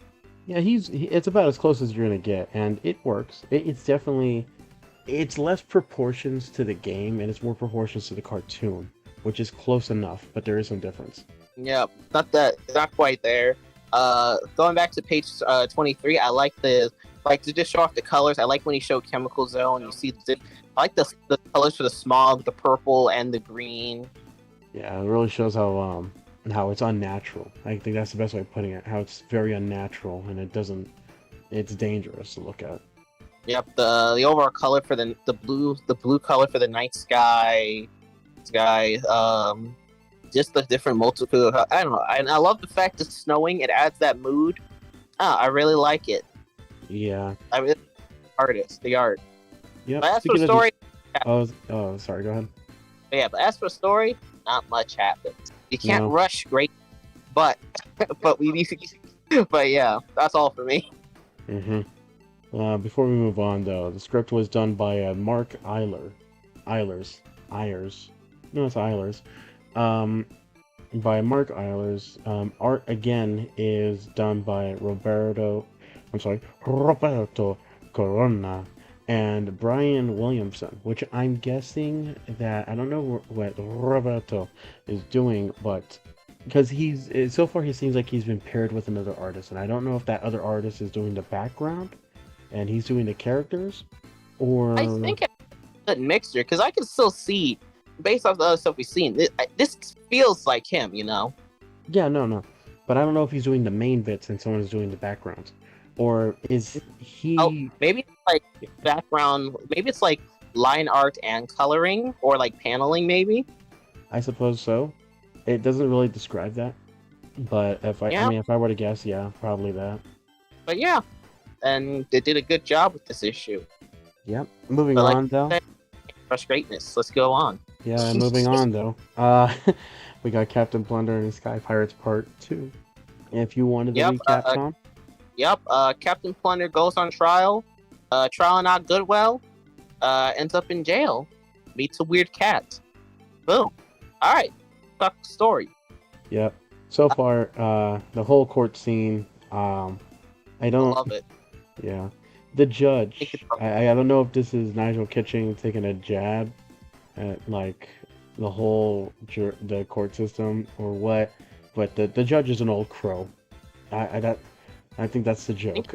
oh, oh, he's a crow. I thought he was a vulture. My bad. Is he a vulture? I thought because of the beak. I thought no, yeah, you're right. It's a vulture. It's a vulture. Yeah. It's yeah. Well, yeah. Point is that he's old and I don't know. It's funny, or how he has a very incompetent lawyer defender. It's I love how cartoon. It fits Eggman. This would be a. This feels like a court system that would be happening if Eggman was in charge. yeah. I love that Eggman even gives the illusion. I love that Eggman even gives the illusion of a court system, Yeah, tell me or about like the fact that you have to they have to do takes, like it's like in a studio. it. Yeah, like one of those like Judy, where it's not scripted, but it's a court scene, but it's being recorded because everyone signed waivers for it. Yeah. Also, I love the little announcer guy who's like, no one has rehabilitation and punishment. No one has ever repeat offended because we killed them. Oh gosh, I found the whole court funny. I love the little pig. I love the little pig lawyer. I love Captain Planet trying to kill him. I love the boxer, and I keep wanting to call them swap bots, but they're not swap bots. I don't know what came first, if it was swap bots or these troopers. I think they were called, like egg troopers. I think they came first. Maybe, but either way, like I mean, if, you know what I mean. I mean, the listeners know what we mean. Yeah, It's a generic, yeah, it's a generic Eggman, like soldier. Yeah, that thing's been around for forever. You start off with badniks, then it became swap bots, and then it became egg pawns, and then it ended up becoming like, um, I guess it's still egg pawns technically to this day. Remember the generic robots from Sonic 06, whose names I forget? Yeah, but those ones, yeah, they were basic soldier robots, but But yeah, I forgot their names. But yeah, also, happened this issue, we met a strange, very old cartoony cat. a very cartoony cat. We also get the jailer, who is a very obvious reference to Kitching's other work, where it was like the Mummy or something like that from previous issues. Kappa Cat. Yeah, But the beast, the jailer is very, very revenant of that. Hell, his first appearance in the skull on the floor is a very clear reference to that. yep. And I love the proportions of him. I just love the cartoony proportions of him. And this frog. I'm guessing frog. Pretty sure it's a frog. But Yeah, I think it's a frog. yeah, and then you see, and yeah, I love like the little guys. Like I love the cat guy's like, I can help you out, and Captain Plunder's just like, I can help you with his little like gadget, which you would think they would rip that off. I guess they didn't think anything of it. Yeah, maybe he didn't set it off, or maybe it's part of him. I mean, would people be okay with disarming a disabled man? Yes, the answer is yes. Hey, to let him keep his drip, his little like medallion and all that. I suppose, but either way, it ends with him Yeah. meeting this small black and white Felix knockoff. Yep. And Possibly the most powerful character in this verse, but we'll get into that next issue. we will get into that next issue. Uh, but yeah, Captain Plunder is already working on his way out of here, and the issue ends with that. Issue 49. We start with this. Actually, this cover art, I like it. I genuinely do like it. It is a picture of Captain Plunder chained up and him angrily like roaring out and trying to break free. It's really cool. I like it. Yeah. And Super go ahead. dynamic. Reminds me of a pose Jack Kirby would do. Yep. And the thing is that you could definitely tell the art style that Nigel Kitching is the one that did this cover. Yeah, it's great. It definitely is. But let's get on to the main story. As we continue with the overarching story, this time it goes by a new title, but we open with the Death Egg in Launch Base Zone. And it's not, I'm sorry, in Lava Reef Zone. Still hanged down, hanging over the caverns. But now there are new structures built beside it, ready to launch at any point. Grimer and Robotnik are getting ready to set off, while Sonic and Knuckles travel through the lava reef zone and come to face with the overhanging head of the Death Egg. Before they can do any more, Robotnik unleashes his swarm of egg robos to attack the duo. It's up to Sonic and Knuckles to find a way to stop Robotnik and his Death Egg. First things first, Dynamic Duo is behind this one again. And, oh man, do you want to go first, Tom? Because I got plenty to say. But yeah, Dynamic Duo are good. Yep, that's true. But yeah, but the best of that second page with the Death Egg, that's so hype. That's nice. Oh, dude, I gotta say, oh man, just Sonic and Knuckles, like, I kind of wish that it showed them more to scale, like shrinking down a little bit more to show how gargantuan the Death Egg is. But either way, the amount of detail in the thing and the lava surrounding them and the plumes of smoke and the rushing lava magma, man, it looks beautiful with the Death Egg hanging overhead. It is amazing, and I love it. Sonic at work. My boy into some great artwork. The Egg Ponds. Oh yeah. I can talk. Yes. Well, they're not to talk.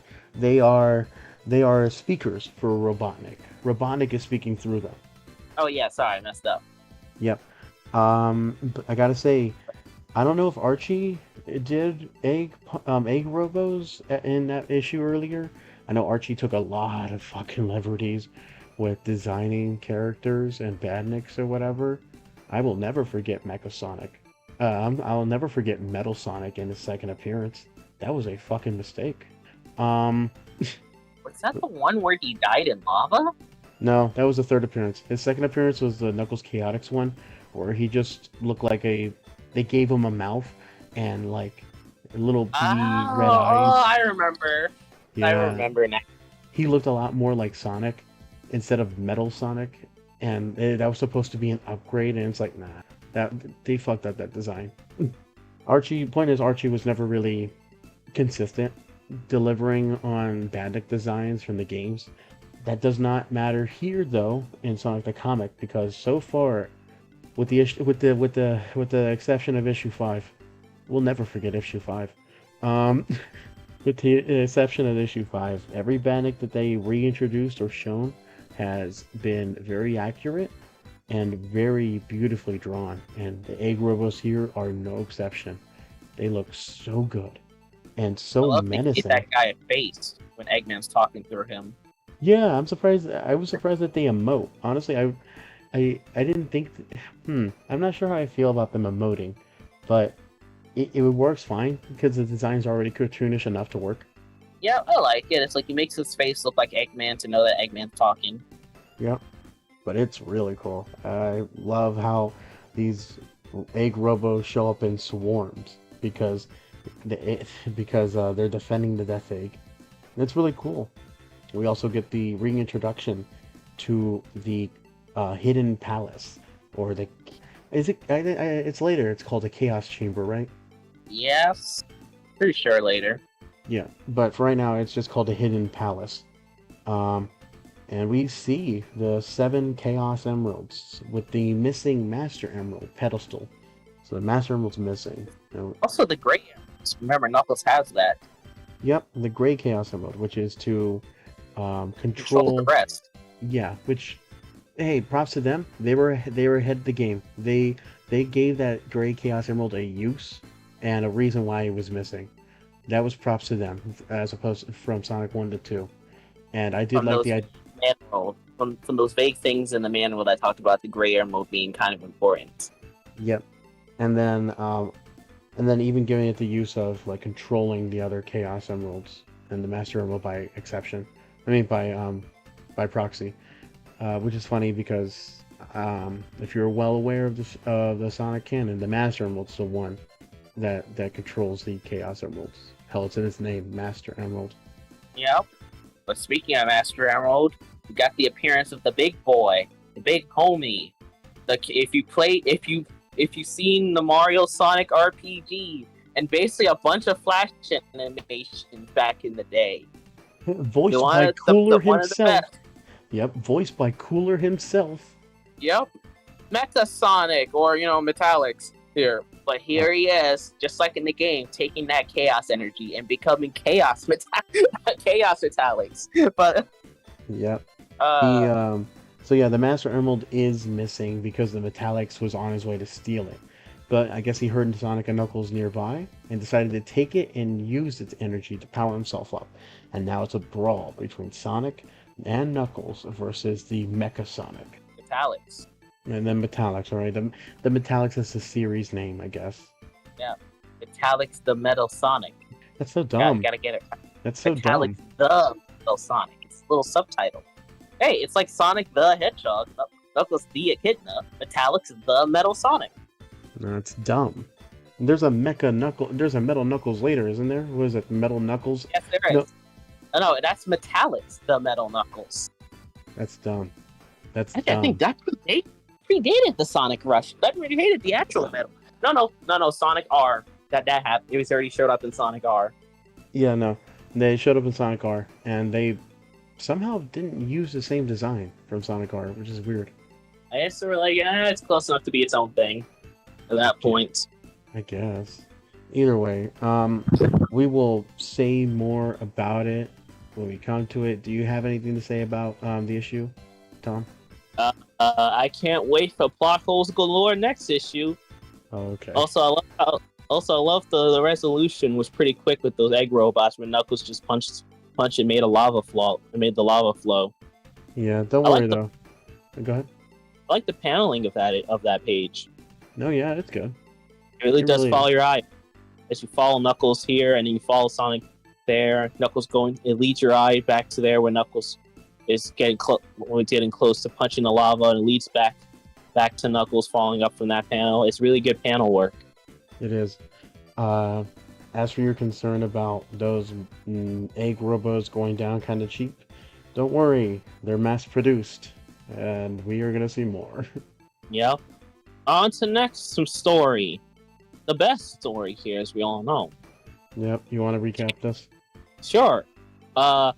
Big sheep guy comes in. Says Flock is dead. Sad that he betrayed because Nuts and Bolt didn't keep promise. Turns out Flock are not dead. Flock lady comes in. Story. All right. So going in. Art good. Same as last time. Art good. Story. Continuing from last time, you learn a little bit more about Saul and his relationship with Sab. Right? Yeah, Sab. And a little bit more of Nuts and Bolt, that robot that tells people before her accident. You learn that the Flock is not dead. Not much happens. But that last panel with Tails with the Coco is really cute. With his little deal with it glasses. Yes. I got nothing else to say. It's a Tails story.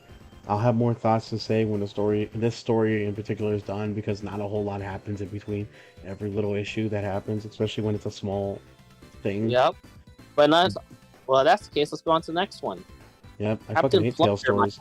We don't have to be heresy here, but we can move on. I'm going to express it every goddamn moment I get. Even with other characters, I'm going to express it. I don't like Tails stories. No, we'll continue after that heresy. It takes time for brilliance. Let's move on to Captain Plunder. Now, Captain Plunder's back in this one, and his crew wants to spring him. But Captain Plunder is about to spring himself, but gets into a dramatic fight. How will Captain Plunder make his way out? We'll see. So yeah, art good. Oh, go ahead. Damn, you beat me to it. Go ahead. Art good, really good. Unga bunga. Well, I continue what you were gonna say. Okay, I thought you were gonna still keep going with the bit. The art's good. I mean, what can I say? It's Nigel Kitchen's artwork works really well. I like his use of the background for night, where it's just using whites and grays. Except for the badniks, which is kind of weird. I guess just to make them stand out more and not fade. Well, I guess for composition reasons, because you have them all in here, and if you made it some color, they would kind of fade in. I suppose so. You got Captain Plunder yelling at Simpson to, find their way out, even though Simpson got himself out of the thing. By using his question mark, which Captain Plunder... I love the panel where Captain Plunder sees him do that. He's like, what? Yeah, I mean, I guess the Captain Plunder's point of view, like it looked like something was just grabbed, like the question mark was grabbed out of midair before his eyes. Oh, also again when Samson just paints a hole in the floor Yep. and Captain, if this you say I broke panel, kept kind of going. I don't believe what. I don't believe this. So we Wait, see Samson, his magical powers that are never his magical god powers of a cartoon. Yep. But yeah, And it's real. oh, go ahead. No, I was gonna say something like this. Samson is really. I love Samson because it's like it really shows like the Sonic world has a level of cartoon. I always imagine Sonic World being like European Disney comics, where it's like there's a level of cartooniness, but it's still like relatively in the laws of in a cartoony version of the laws, a kind of the law of physics. But then Samson comes in, he has that little Looney Tune powers. Yeah. You know what? The only source of Sonic media that has that level or cartoonish logic is Adventures of Sonic the Hedgehog. Yeah, that is the only one. Yep. Hell, you see it as soon as the intro where Sonic takes what was it? Eggman's mustache and uses it as a balloon to blow up. Or it's a very gag. It's very Looney Tunes, Acme kind of humor. And for the style of that show, what's going for, it works. But I love how they take something like that but it puts it in a world where other people don't have that. Yeah, and it makes it so jarring. Not to the viewer, to the reader, but to the people in that world. They're like, "How'd you do that?" It's a nice, how do I say? It's a nice juxtaposition because it's how would people react if the laws of this world were broken by someone who just said, yeah, but wouldn't this be funny? Yeah. There's kind of a headcanon I have for something later, but I'm not getting into why Samson has these powers. But for right now, it is just a funny, yeah, he can do that. And he just knows the way out. Makes you think, I guess he just got himself captured on purpose for jokes. You know what that reminds me of? It reminds me of Who Framed Roger Rabbit, where I forgot the detective's name, but where they're both handcuffed. Oh, go ahead. Eddie Valiant. That's the detective's name. Where Eddie and Roger were both handcuffed together, and Roger, as a joke, would remove the handcuff for the sake of a joke, and then put his hand back in. And Eddie would be pissed. It would be pissed off with him because it's like, why don't you just take it off? And he's like, yeah, it doesn't work. It only works as a joke. But it's not funny because it wasn't funny. So I just imagine Samson must have gotten himself captured on purpose just for this joke. Yep. Because he could never really capture someone with his powers. If you could call it power, I guess it has to be a power because people are knowledge and it's strange. I guess it would have to be, huh? Also, I love that his crew's coming in to save him. They really do care in their own way. Though Under the ghost friend, though it does make you go, why don't the ghost guy just phase through everything? But we wouldn't have a story. It's always something like, because I remember the issue before, he phased through the door to get to Eggman's thing. So that means like you'll never get past it, and it's just like just phase through the door. We already went over this with Simpson. It only works if it's funny. Yep. That's how ghost work. Oh yeah, also from artwork, the page with the frog guy, where him and Captain Plunder are fighting. That's a dynamic pose right there. It's page 29. Oh yeah, it is. That's actually really neat. Huh. I love it. So dynamic. The fact he came out with a board with nails in it. I mean, yeah, that's a hell of a thing to go for, huh? Like, what's the worst way to go out? Yeah, yes, the board filled with nails. It's so out there. It's like you don't think it's like a mace or sword. It's like a board with nails in it. It's like you think Eggman would give his people better things. It's like, give him a board with a nail in it. He'll be fine. I mean, it's intimidation factor. That's what does it. Half of the work, right? Yeah. But, all right, do you have anything else to say? Not really. All right, let's move on. All right, let's move on to the big 5-0. This is Sonic the Comic issue 50. Catch Gold Fevers. And we got this very nice, unimpressive artwork for a milestone. I'm sure it's supposed to be actually glossy in real life, I guess. but because I mean in real life, because we clearly have this in real life right here. It's just this. It's just I just took a picture of my copy, and it just doesn't shine as well from my very legally getting scanned. But Yeah, I you know, mean, I'm looking up I think I'm looking at the cover. I have the physical one, but my physical thing's missing the cover.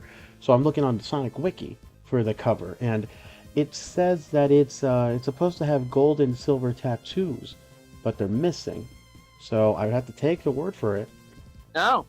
But yeah, I guess we just can't. It's one of those things you can't get the full effect unless you actually have it physically. That I do right here that I bought from eBay. But Well, yes, I'll have to take a look at that later then to really see what I'm missing out on. yeah. But yeah, it's all right. But it's all Well, hold right. on. I gotta linger on this. I gotta linger on this because I'm not gonna lie. 50 is a milestone for a comic, especially at the time. Hell, even nowadays, hitting issue 50 is impressive on its own. But we got this cheap statue. Well, I'm sure the stickers were good for the kids. Remember, this is for the kids. I suppose. I don't know. I'm thinking of. What you want like a big issue of all the characters? You want like a big cover has all the characters up to now on it, or something like that. Yeah, No, those are the. no. If I'm gonna compare, I'm gonna compare it directly to Archie. That was happening around the same time. Their issue 50 had a nice spread of Sonic and Eggman fighting. I'm sorry, Robotnik fighting on it. I mean, to be fair, that was their big thing that they were leading up to. But um, but even then, as a comic cover, it played with all the grandiose of it because it was issue 50. Yes, but you know what? We got this. We'll have to live with it. It's more grand than the person with my physical copy. But let's move on. I suppose so. We got issue 50 at home. Issue 50 at home. Um, Yeah. all right. Well, we Wait. continue the overall story with Countdown to Disaster. By the way, that's the whole the whole storyline is called Countdown to Disaster. Never mentioned it until now at part 2. But we got Sonic and Knuckles versus the Mecha Sonic. I'm sorry, Metallics with the Master Emerald. Um, and The it's metal. on the Metal Sonic, the Metallics, the Metal Sonic, uh, versus Sonic and Knuckles, and it's hell bent on taking the Master Emerald and returning it to its master to launch the Death Egg. Yeah. First things first, art, story, done by the dynamic duo, fantastic as always. Oh man, we got Mecha Sonic teleporting out. First off, we got a nice view of Sonic and Knuckles looking down the middle of it, in the middle of the panel, which focuses on Mecha Sonic. With I'm not gonna call him Metallics. It's Mecha Sonic. It's Mecha Sonic. It's fucking Mecha Sonic. Okay, Metallics anti-Metallics lover. But yeah, I'm it's a call- good panel. yeah, and I like how Mecha Sonic is holding the Master Emerald. He looks like a kid, like defending it. Like, no, it's mine. But yeah, I do like it too. I like the different design this one has. Because it's like it looks like Microsoft, but it's take a bunch of liberties with it. But I think the liberties are alright. Yeah, you know what? It's identifiable. That's the important thing. I can tell that it's supposed to be Mecha Sonic, and it works. You know, it's sturdier built. It looks like it's sturdier built than Metal Sonic, from what we've seen in the previous issues. Um, and I like the more, how do I say, the details on the hands and joints and on the legs. It basically like around anything from the knee down and to the arm to the elbows. You see how like it's much more beefed up and like it's more armored in places, and it makes it look like more of a fighting robot. Like it's sturdier, and Yeah, very. like it's a Metal Sonic built for combat. But yeah, it's really good. We even like the fact that they adapted the whole super Mecha Sonic thing that you can do from Sonic 3 and Knuckles. Could you do it in Sonic 3 too? I mean, Sonic and Knuckles too? It was Sonic and Knuckles only.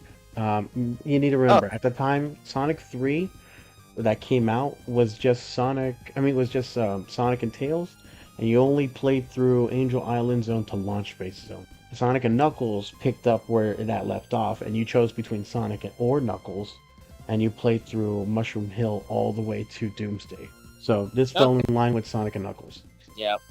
But yeah, well, my favorite thing to do when I got there was when I went into debug mode and would make myself super to try to fight Mechasonic Super. But I was like, we both can't hurt each other, so I have to do. And then, well, no, except when he turns off. But yeah, Yeah, yeah, but when he yeah, runs I out was of like, juice. but yeah, it was really good. But yeah, this was really good. I like how they adapted that. Except he doesn't go super in this; he just uses it for power. Yeah, he gives a verbal count of like how much energy he's absorbing. Which I kind of wish. I'm not gonna lie, there's a missed opportunity here because I really wanted to see a a, Golden. a golden Mechasonic fighting, but as we see later in this issue, The Supersonic rules, will come in. plus the rules of super in this world is a lot different. Yeah. I think that's really it. That they already established rules of how super forms work, and because of that, they can't really. I guess I mean they can bend them, but if they already set the rules, they kind of have to abide by them. Yeah. I also like the big energy ball he does. Very Dragon Ball Z. And he did that in the game too, which I thought was really nice. Yeah. But yeah, the fight happened. The only thing I would say this issue I don't really like that much. I wish he would have lasted longer. That's what I'm saying. Like this whole thing before Supersonic came in, that could have easily been Phase 1, and then Phase 2 would have been the super form. But yeah, he showed up at the end of that last issue, showed up here, got taken out pretty quick. Yep. Hell, Metal Sonic or this comics version of Metal Sonic lasted much longer than this one, Yep. and that guy was a menace. But I mean, I like the fight that he put up. He put Sonic and Knuckles in. He stripped them down. He beat them down, no problem. And he kept absorbing energy from the Master Earl with no issue. It only became an issue when Sonic got the idea of, all right, right. This thing gives off radiation. Let me get on top of it and absorb it. And once he became Supersonic, he knocked Mecha Sonic's head clean off in one shot. Also, I love that Knuckles, when he goes after Knuckles, I love that while he's beating Knuckles down, I love how Knuckles wakes up, he's like, what's happening? He sees Sonic ripping him apart. And Sonic's like, oh yeah, you're right. And next Supersonic goes, you're right here, and just goes beating him down. I also love how understanding is of it. He's just like, oh. I also love how understanding Knuckles is of it. Not only that, Knuckles seems mostly unfazed. Like he's getting hurt. You can definitely see the nicks and scratches on him. He's getting his ass beaten down by Supersonic, but he still gets up and fights afterwards. Like it's crazy. Yeah, I really like this. This Knuckles is way more. This Knuckles is a lot more, at least from early Knuckles. Then again, maybe Adventure Knuckles is tainting my idea of Knuckles. But I feel like I love how quickly he's just like, yeah, sure, I understand. Let's move on. You know what? I think that was the thing that's carried over through even the manuals, where Knuckles was very, listen, if there's trouble on my land, I will help you get rid of it. Afterwards, I don't want any part of it. I just want you off my rock. And it's very in line with his personality, like in this, where he's just like, listen, whatever happened, I got it, but we got to take care of that giant floating battleship before we figure any of the stuff out. And I like that. I liked it a lot. It's funny because as opposed to Archie, if I remember correctly, Sonic and Knuckles fucking hate each other in those comics. Like they hated each other. Fight each other. That's why I said in Archie Knuckles, this would have been an excuse to scrap some more. Yeah, I feel like even when Sonic turned off from Super, he'd still probably be punching Knuckles and Archie. This Knuckles just like, sure, I understand. Let's move on. Your hair goes on Goku. What's a Goku? Don't worry about it. Also, I like his swirly eyes turn to blue eyes. A blue eye Sonic. Oh, and then go straight back to normal. Yep. Just like in Super Saiyan, which eyes turn blue when Goku turns to Super Saiyan. Yep. But alright, I don't really have more. Oh yeah, Eggman thing. Oh yeah, the twist is that something's rumbling in the Sky Sanctuary, and what could it be? We'll find out next time though. But for now, we have got to find out what happens in the Zone Runners. Take it away from here, Tom. I'm gonna go get a drink. So we learned the Flock's not dead. They went into secret tunnel. They go to fight Nustus and Bolts. He has a crystal body. Things looking bad. Tails tries to take him out, but it's not working. Now Tails is in trouble. Story end. But yeah, same thing. Like I said again, art good. You learn this. I like this. I like this Flock guy's like little character thing where he's like, "Yeah, I joined up with Eggman. That was really a mistake." I also like the Innisminkin Evil. He was like he joined up because he legitimately thought he could make it a better place on the inside, and then it all. But he turned out even Eggman's kind of system, you can't. I like that. It's a little. I like that tiny little character thing. I'm back. What I missed? No, yeah, I would 100% agree.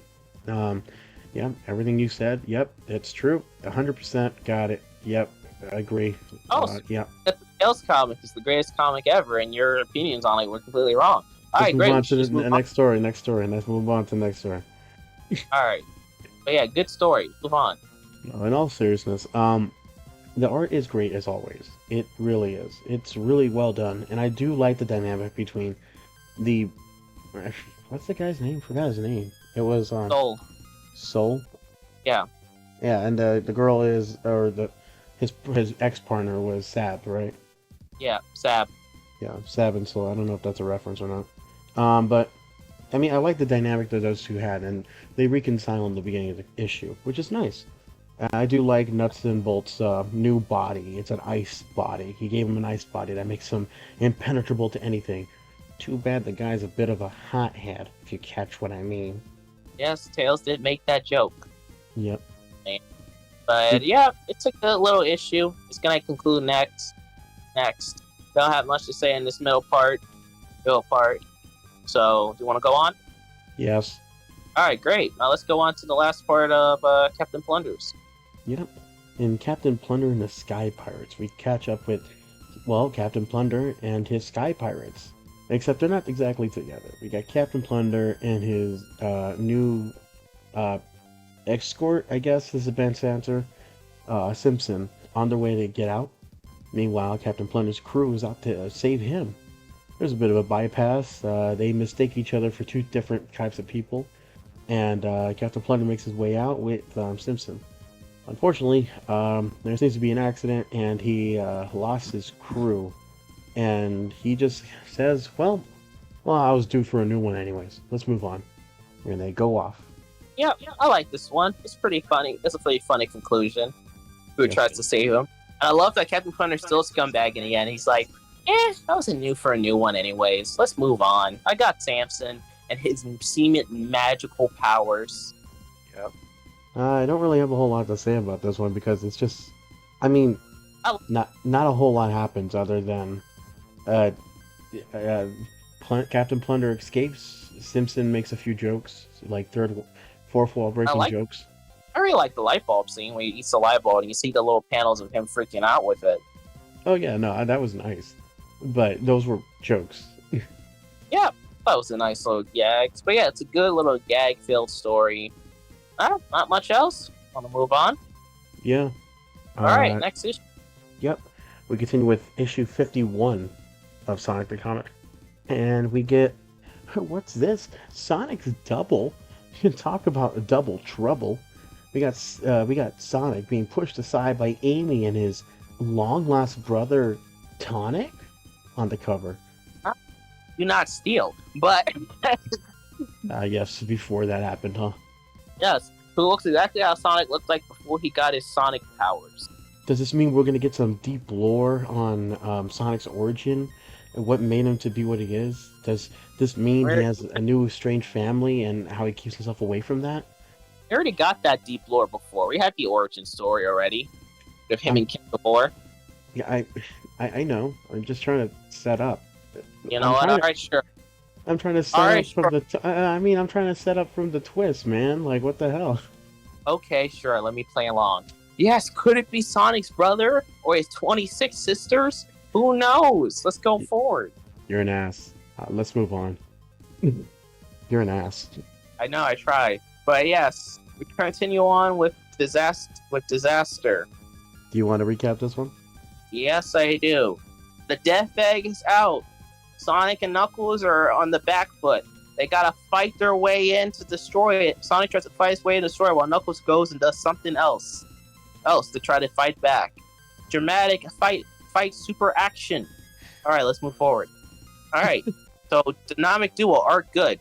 Well, now we got that out of the way, let's talk. Yep. Oh man, let's talk about that opening piece. The first Yeah. page, we see Sonic. I mean, the first panel of the first page, you see Sonic and Knuckles looking back on the clouds clearing in the red sky, and it's revealed to be the Death Egg launching. And look at the gargantuan scale of the thing. I love the clouds Oh yeah, like how it just parts away from it, like how it and the multiple demands colors obedience in the sky. and the multiple colors from the rockets coming out. Yep. I like how all of that though, Eggman still controls it with like a steering wheel. Yep. One of the funny parts, and we get the egg robos back. The page where all the egg robos come out. I mean, not egg ro. But He they're wanted to egg call them egg. No, I'm No, sorry. My brain wanted to say egg pawns because I'm used to that. yeah, no, they're egg robos though. You're right. Um, I gotta say, page 3 though, I do like the little like joke, the little funny view of Sonic riding Knuckles. And oh God, don't write that. Don't look that up. Don't look that up. You'll skewer. Yep. You'll hurt yourself by putting in Sonic riding Knuckles. I love how they bring the game mechanic where the things are falling apart and you have to run around it. Yeah. Or the How they second fit. panel where you see the Death Egg looming over them. Yeah. But yeah, it's really great. Though it does make Knuckles just able to fly in this universe, not needing his dreadlocks. Yeah, you're right. I mean, yeah. I mean, canonically, that isn't that how it works. Like he catches wind under his dreadlocks. That's how he glides, But in this one, except for like an Archie, he uses chaos energy to make himself fly. which is weird, but all right. Also, his you really see his medallion here, hanging out from his neck. Yeah, you're right. Yeah, you really see it. It really takes away the discussion that like, no, it's not a tattoo or a weird fur crescent on his chest. It's a medallion. They thought it was a medallion, so they drew it like that, and they just said, "Whatever, we made it consistent. Let's just keep it like that." Yeah, pretty much. I mean, Yeah. that doesn't really matter that strongly, so let's just keep it like that. No, you're right. We also see a nice. I gotta say, I like how Sonic and Knuckles are dodging the gunfire, and you get to see Sonic like I guess an early instance of homing attacking through multiple egg robos just to get to the egg, get to the Death Egg. Yeah, to bounce in, and I could see this being a level in modern Sonic. Like you homing attack to a bunch of egg robos, and then landing into something. Man, I wish the egg robos and Sky Sanctuary and the Death Egg was real in the game. That would be cool. Yeah, I love that page where you see the inside of it. Yeah, it's very Star Wars.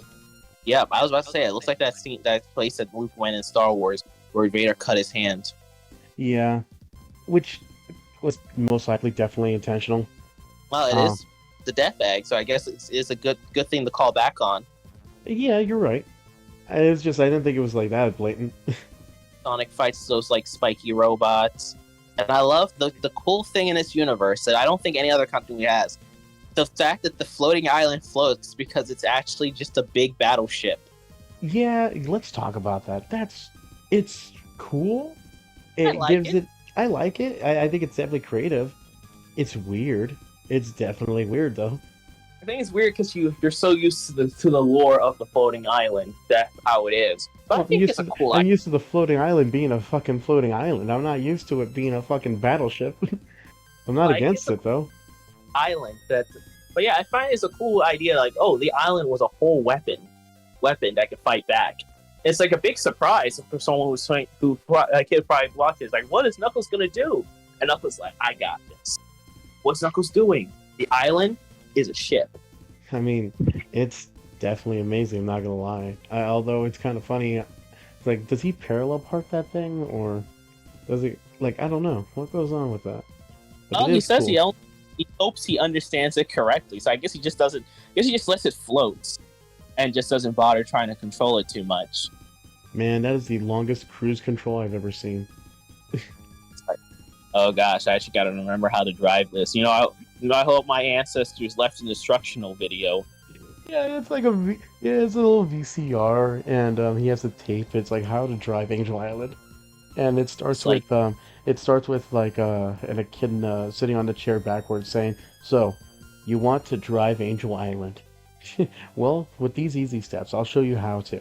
And he just sits there no, taking call. notes. No, watch it be to call. Yeah, it's to call, like instructing him. It's like, all right, well, through these next 5 steps, I'll teach you how to handle the Angel Island. Meanwhile, Sonic's fighting for his life in there in the Death Egg, and Knuckles is like taking down notes and stuff. And it's like, oh, there's Chaos over there in the corner. Say hi to him. Okay. He's so cute. Oh, hold on. Chaos. Hey, my knowledge is limited on Sonic the comic, but I at least know that Chaos is a very different entity in this one. I know it is, but I was just thinking regularly. Hey, there's a chat. Actually, we don't know if those even exist in this world, but Uh, you know. But yeah, so no, like it's one of the other echidnas, Tommy. Tommy's over there. It's just like, but remember, this is completely easy. Even Tommy could do it. It's just cuts to an echidna named Tommy. he has like a little visual like whiteboard to show off visual displays and stuff, like examples, and it's like man, these echidnas are really ahead of their time. The tape messes up, so Knuckles has to take it out and rewind it, like blow on it. Yeah, he's like, oh shit, oh man, I only got one of these. I hope this is good enough to drive it. He's like, he never got to the part about parallel parking. Oh, the part where they talk about and these are the deadly weapons. But all right, we got to move on. Let's go to the end of greatness. The Tails story. You can go right ahead and take this one. Tails is pinned by Nuts and Bolts, but he gets him so worked up that he melts himself off the top of his body. He melts his head. I can't even put it in a sentence. He melts his neck and his head falls off. And then he hits the buttons that starts all the poison stuff, destroys his stuff. Bottom line, Tails he goes to sleep on the Angel Island. Amy and Sonic shows up, and then Tails is like, yo, wake up, Tails. And Tails is like, dang, thought I would get sleep. I love that last panel. Tails just feeling his head. Darn. But yeah, that's the end of that. Yep. Art's great as always. I mean, okay, so let me talk about this whole little story about this. It was a cute little story. Brought back Tails' enemy, Nuts and Bolts. Yep. So, Tails is a reluctant enemy. I don't think Tails is looking for fights against the guy. But that's also part of the joke. Yep. Yeah. I really like. Oh, go ahead. But yeah, I really like these. This is a cute little thing. I feel like if it was all together, maybe you would probably like it more. But I think it's fun. I mean, even going all 3 parts together now, like I'm just imagining all 3 parts as one story. It's basically Tails is doing his own thing. He's forced awake to go on another mission from the Zone Runners to protect the chemical plant. And as they go, meets up with an old enemy turned ally now, and he's not captured, but seemingly beaten by Nuts and Bolts until he, quote unquote, outsmarts him, because Nuts and Bolts just did it to himself, and saves the day, and he's praised as a hero, and he goes back to his regular life, where Sonic thinks that Tails did nothing important. Yep. Okay. Oh yeah, Nuts and Bolts dies. Blood dies. He's done. Yep. He's out of the comic. Yeah. Okay. But also, Amy in Sonic yellow sundress again. Are you really keeping track of what she wears? No, because we've seen this already. Remember? You're right. In the poster mags, right? Yes. Also in the little Amy story, she wears that. No, yeah. Right. You're right. But art aside, the art is consistently decent. It was good. I gotta say, the last 3 panels though, with Sonic, Tails, and Amy, especially Sonic and Amy, they got that blank stare, man. That real stare into your fucking soul, don't they? Yeah, it's like that 1,000-yard stare. And then, I don't know, Sonic's proportions are all kind of off right there in the second panel. Yeah, they are. Even in the first panel, when Sonic's running up to Tails, he looks so dead-eyed. It's creepy, man. Yep. This is just from Tails' perspective, because he's just seeing everything as dead-eyed. But it won't be the worst. Man, that PTSD kicks in, huh? Yep, it won't be the worst as we get into proportions next for the next story. But yeah, good in the end. Let's move on. Yep, and next we've got Sonic's World, Face from the Past, Part 1. We open with Dr. Robotnik and Dr. Grimer, and we see that there's a new evil Sonic double going around. We cut to Sonic's freedom fighters taking down some bandit troopers, saving some animal buddies, and Sonic's long-lost brother shows his face. Sonic's not buying the story, and Tails is there to help figure it out too, so he keeps an eye on the guy.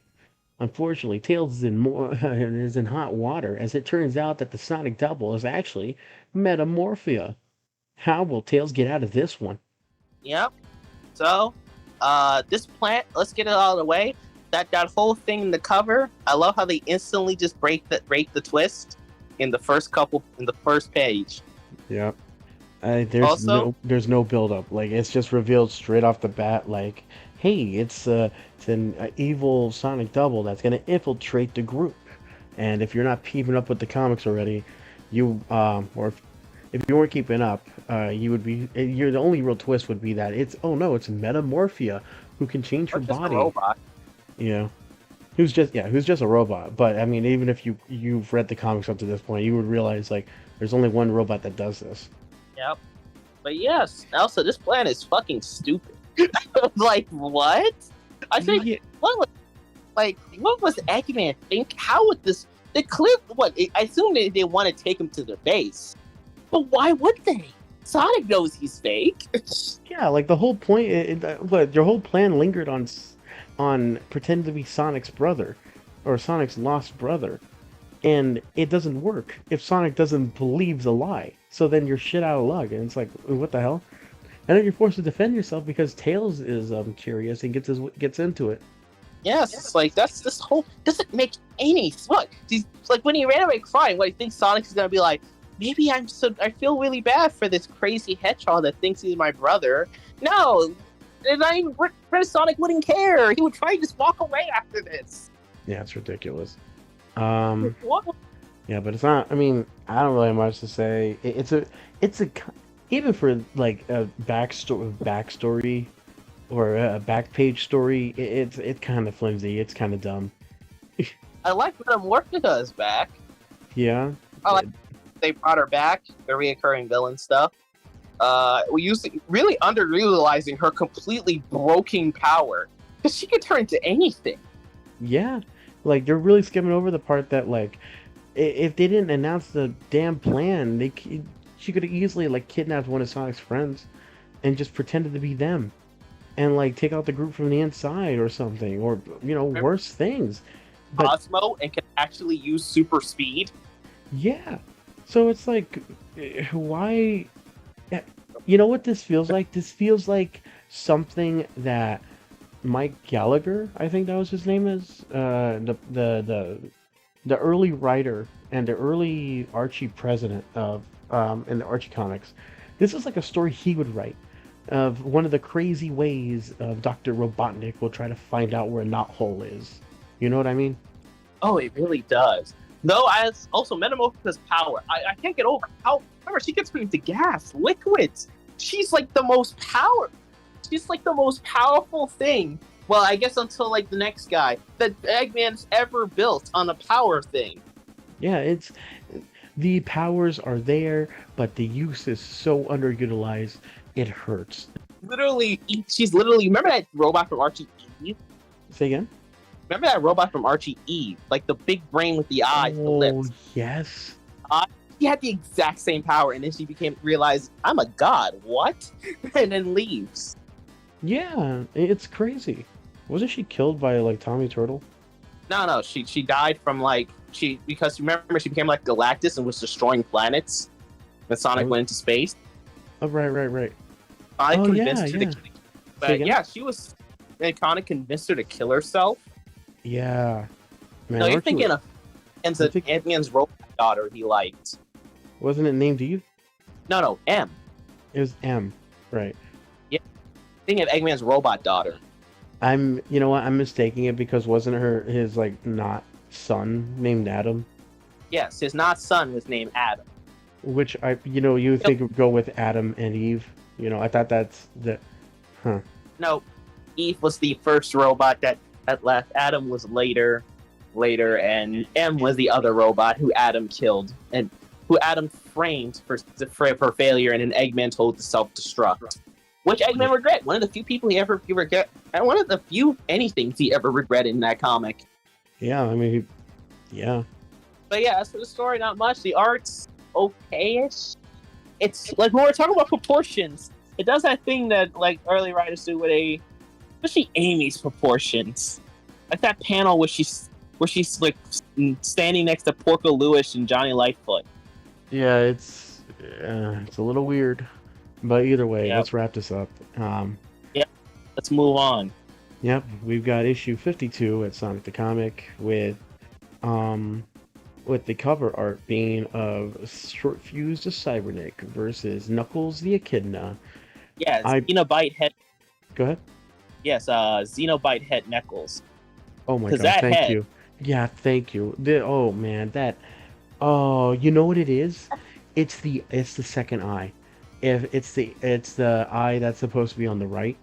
If you were to crop that out completely, and just it would be so much better.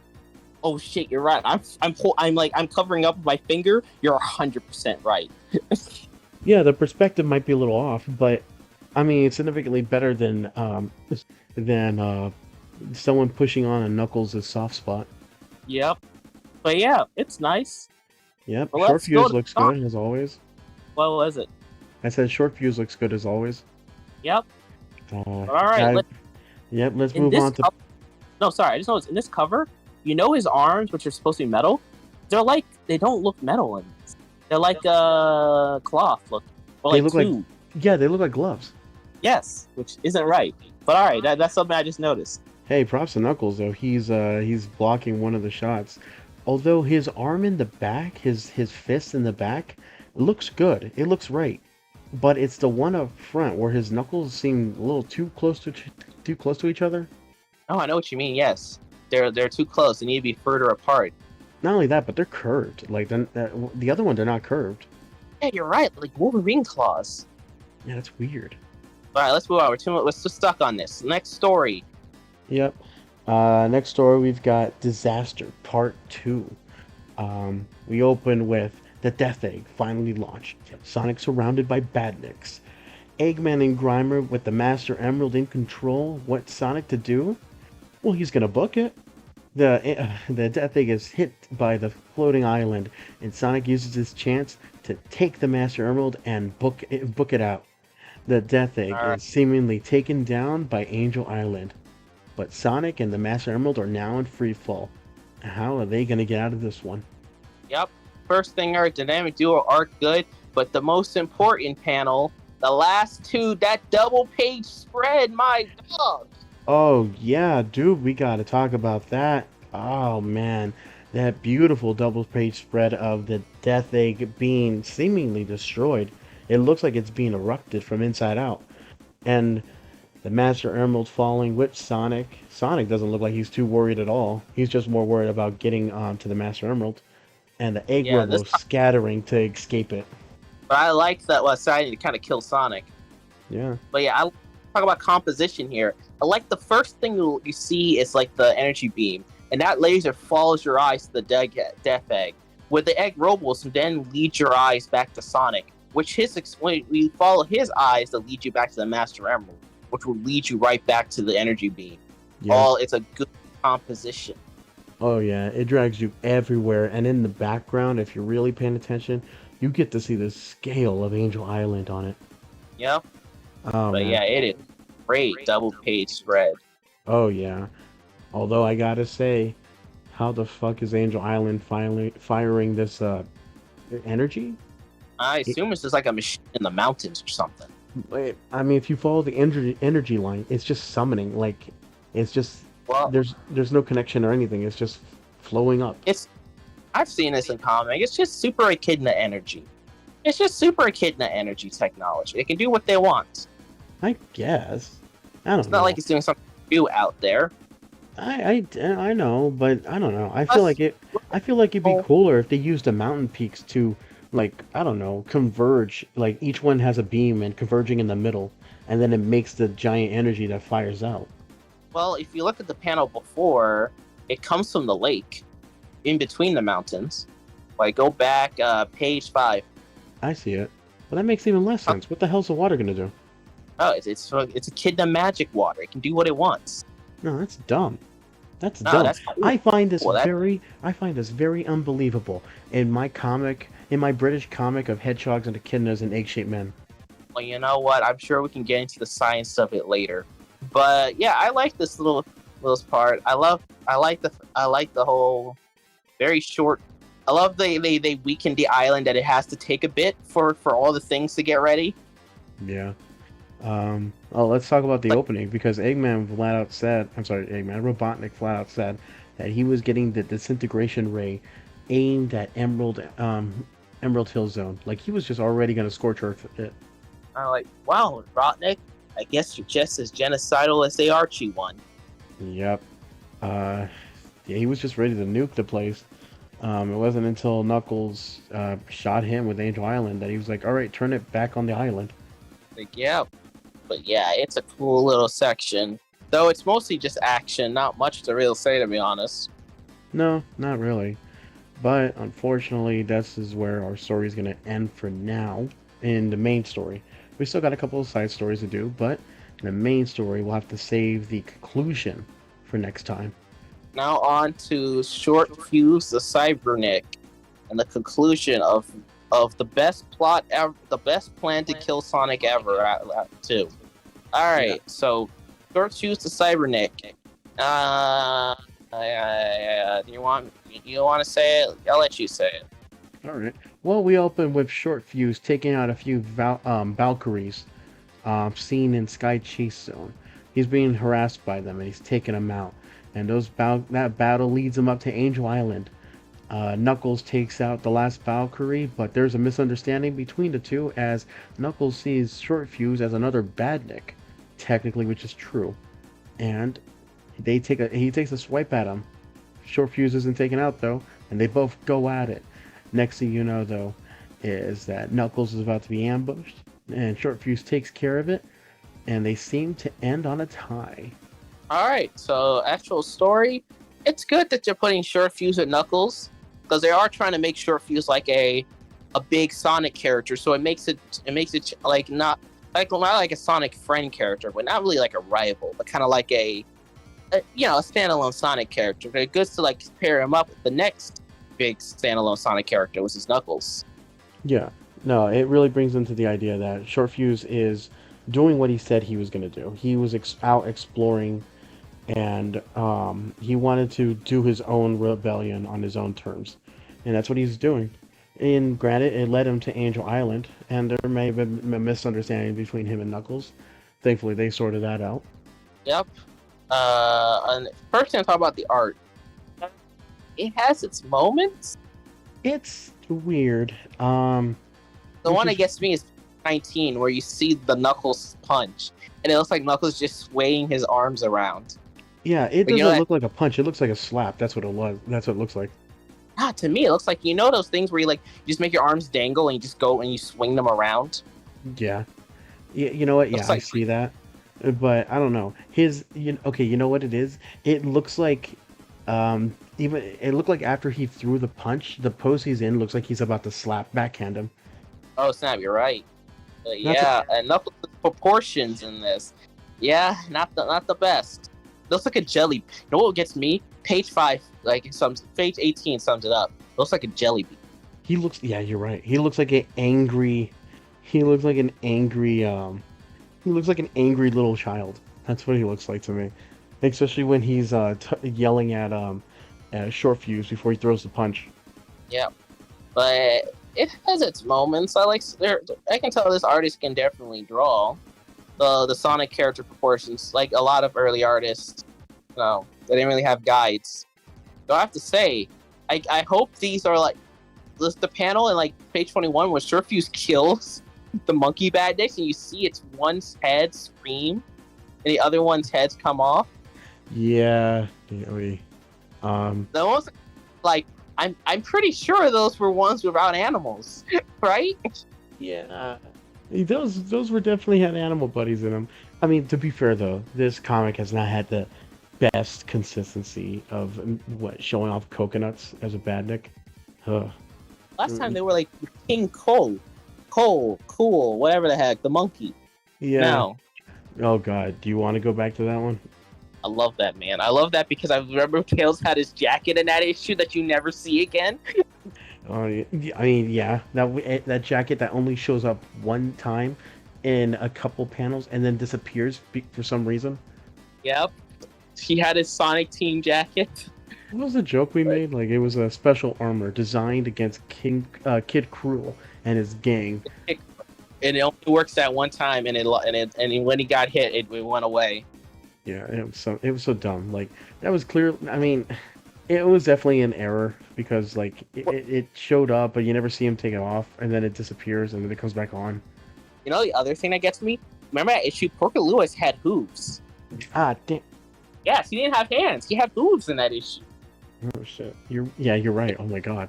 He didn't have gloves. Also, he didn't wear clothes. He was just a pig in the jacket. That was weird.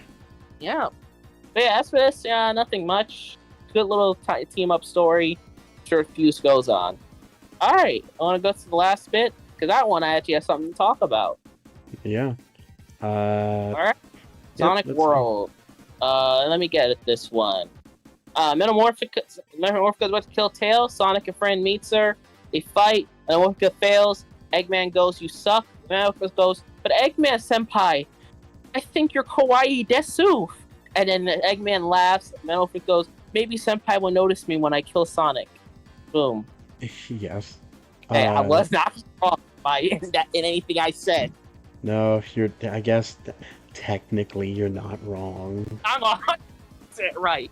No, that's exactly what happened.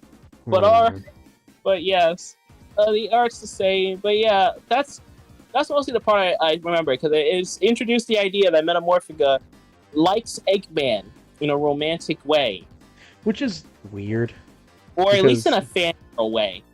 I see it more of a fangirl kind of way because I don't know, like Thunderbolt, which makes her like the original Thunderbolt. Yeah, but it also made me wonder, because here's the thing: it's a robot made by Grimer. So, yo, Grimer, you're not telling us some things or what? Well, Grimer is super loyal to Eggman. He's loyal to Eggman, but I don't know about the whole. Maybe he just programmed that in and made it a little too high. Maybe you're right. But it's like it was at 10%, but then I said, let's make it a good 85. It's a hell of a jump. Not even increments, huh? And boom, this is what happened. Also, Metamorphica showing her godlike power to turn into anything. But immediately made dizzy by Sonic and thrown down a waterfall. So was she supposed to be normal size, or was she supposed to be a giant? I think she's supposed to be normal size, but she made her size big to try to cover them all. No, I meant the perspective. I guess she's supposed to be a giant. Because then when she falls, she looks normal. Oh, you're right. Yeah, that's weird. That's weird. Oh, I can justify that. Maybe she's shrunk when she fell. She can turn into anything.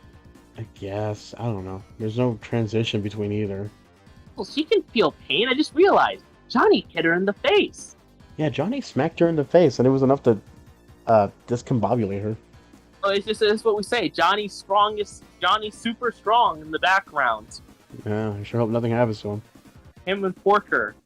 Again, Porker, they brought him on a field mission again. Why bring him? I don't know. I literally, there's gonna be a point in this comic when they just kind of leave him in the base. I think at some point, Porker's gonna realize, guys, why do you bring me? I don't fight. It's weird. I guess we have to go with our calculator. In the background, Porker has exploding calculator theory. It's not even like Rotor. Rotor did stuff. Yeah, I mean you're right. Yeah, I don't know. It's weird. Amy with her bow and arrow, but yeah, most of the stuff at the end with the fact that she's the original Thunderbolt with her Eggman fanboyism. Not much after that. No, you're right. You're right. It's weird, but I mean, it's very weird fanboy stuff, but it's not bad. The most I remember is because I think there was fan art I saw which had the Eggman fan club, and it had characters that legitimately liked Eggman, and the number 2 in the front were Thunderbolt, and Metamorphica. No, they used her. Though funny enough, they used the design. Remember she first showed up and she was like a creepy, like she looked like a creepy Morbian with like the blank eyes, like her very first appearance. They used that look. You're right. Oh man, it's such a weird waste, I guess. Which fooled Sonic. I remember I saw this like, yo, Sonic, you have a little question why she has no pupils? I don't know, but either way, that whole story was kind of a wash. Hell, even Sonic makes reference to it too. Like, what were you trying to do with this? Like, it's like you didn't convince me. Like, what was your whole plan? Like, also, couldn't you like just turn into like a fly and follow us? See, that's better. That would be so much better. Like, what the hell? Yeah, like I said, her power's too great. When you can turn into anything, that's a good power. Probably why Eve realized, my God, I'm God, and left. Yeah. Either way. Metamorphica meets Archie Fleetway crossover. Metamorphica meets Eve, and then Eve tells her, "So why aren't you God?" He's like, "What do you mean? You can turn into anything. You can turn into anything. You essentially can copy any power. Because you could copy super speed, and you could be a lick." Like, and just imagine that blows her mind. She's just like, I never thought of that. And then Eve tricks her into killing herself, right? And Archie Sonic tells Fleetway, "Don't worry, just tell her to kill herself. That'll work." but yeah, that sounds so awful out of context. Like, it doesn't see Archie Sonic sounds like he'll trick Eve into doing it, but British Sonic will just bully her so much until she actually does it. Like, he just sends her messages over the internet or Eggman net. It's just like, oh no. You just like, Eggman would never love you, kill yourself. Oh god. Oh gosh. But alright, we should end. But either way, oh man, we finished this roundup, and honestly, I want to say this is a good batch that we finished on, because our next batch will have the conclusion to the disaster storyline, but more importantly, we also start up the new storyline of the chaotic. So until that happens, all your Knack the Weasel. I can't remember the rest, but you remember Knack the Weasel, the guy who's not even part of the Chaotix. Why did I let that issue? I'm sure he was completely loyal and never did anything wrong. He wasn't in the game. I don't know. You're making him sound like he's some sort of triple trouble. You're right. Never mind. You're right. I don't want to keep drifting into the conversation, so let's move on. Alright. But either way, we'll start up the new storyline featuring Knuckles and Total Chaotic, as well as the conclusion to the disaster and the start of a new villain. But either way, my name is Anthony, and this has been my co-host Tom. And fighters. And this has been another session of Supersonic Page Turner. We'll see you guys next time.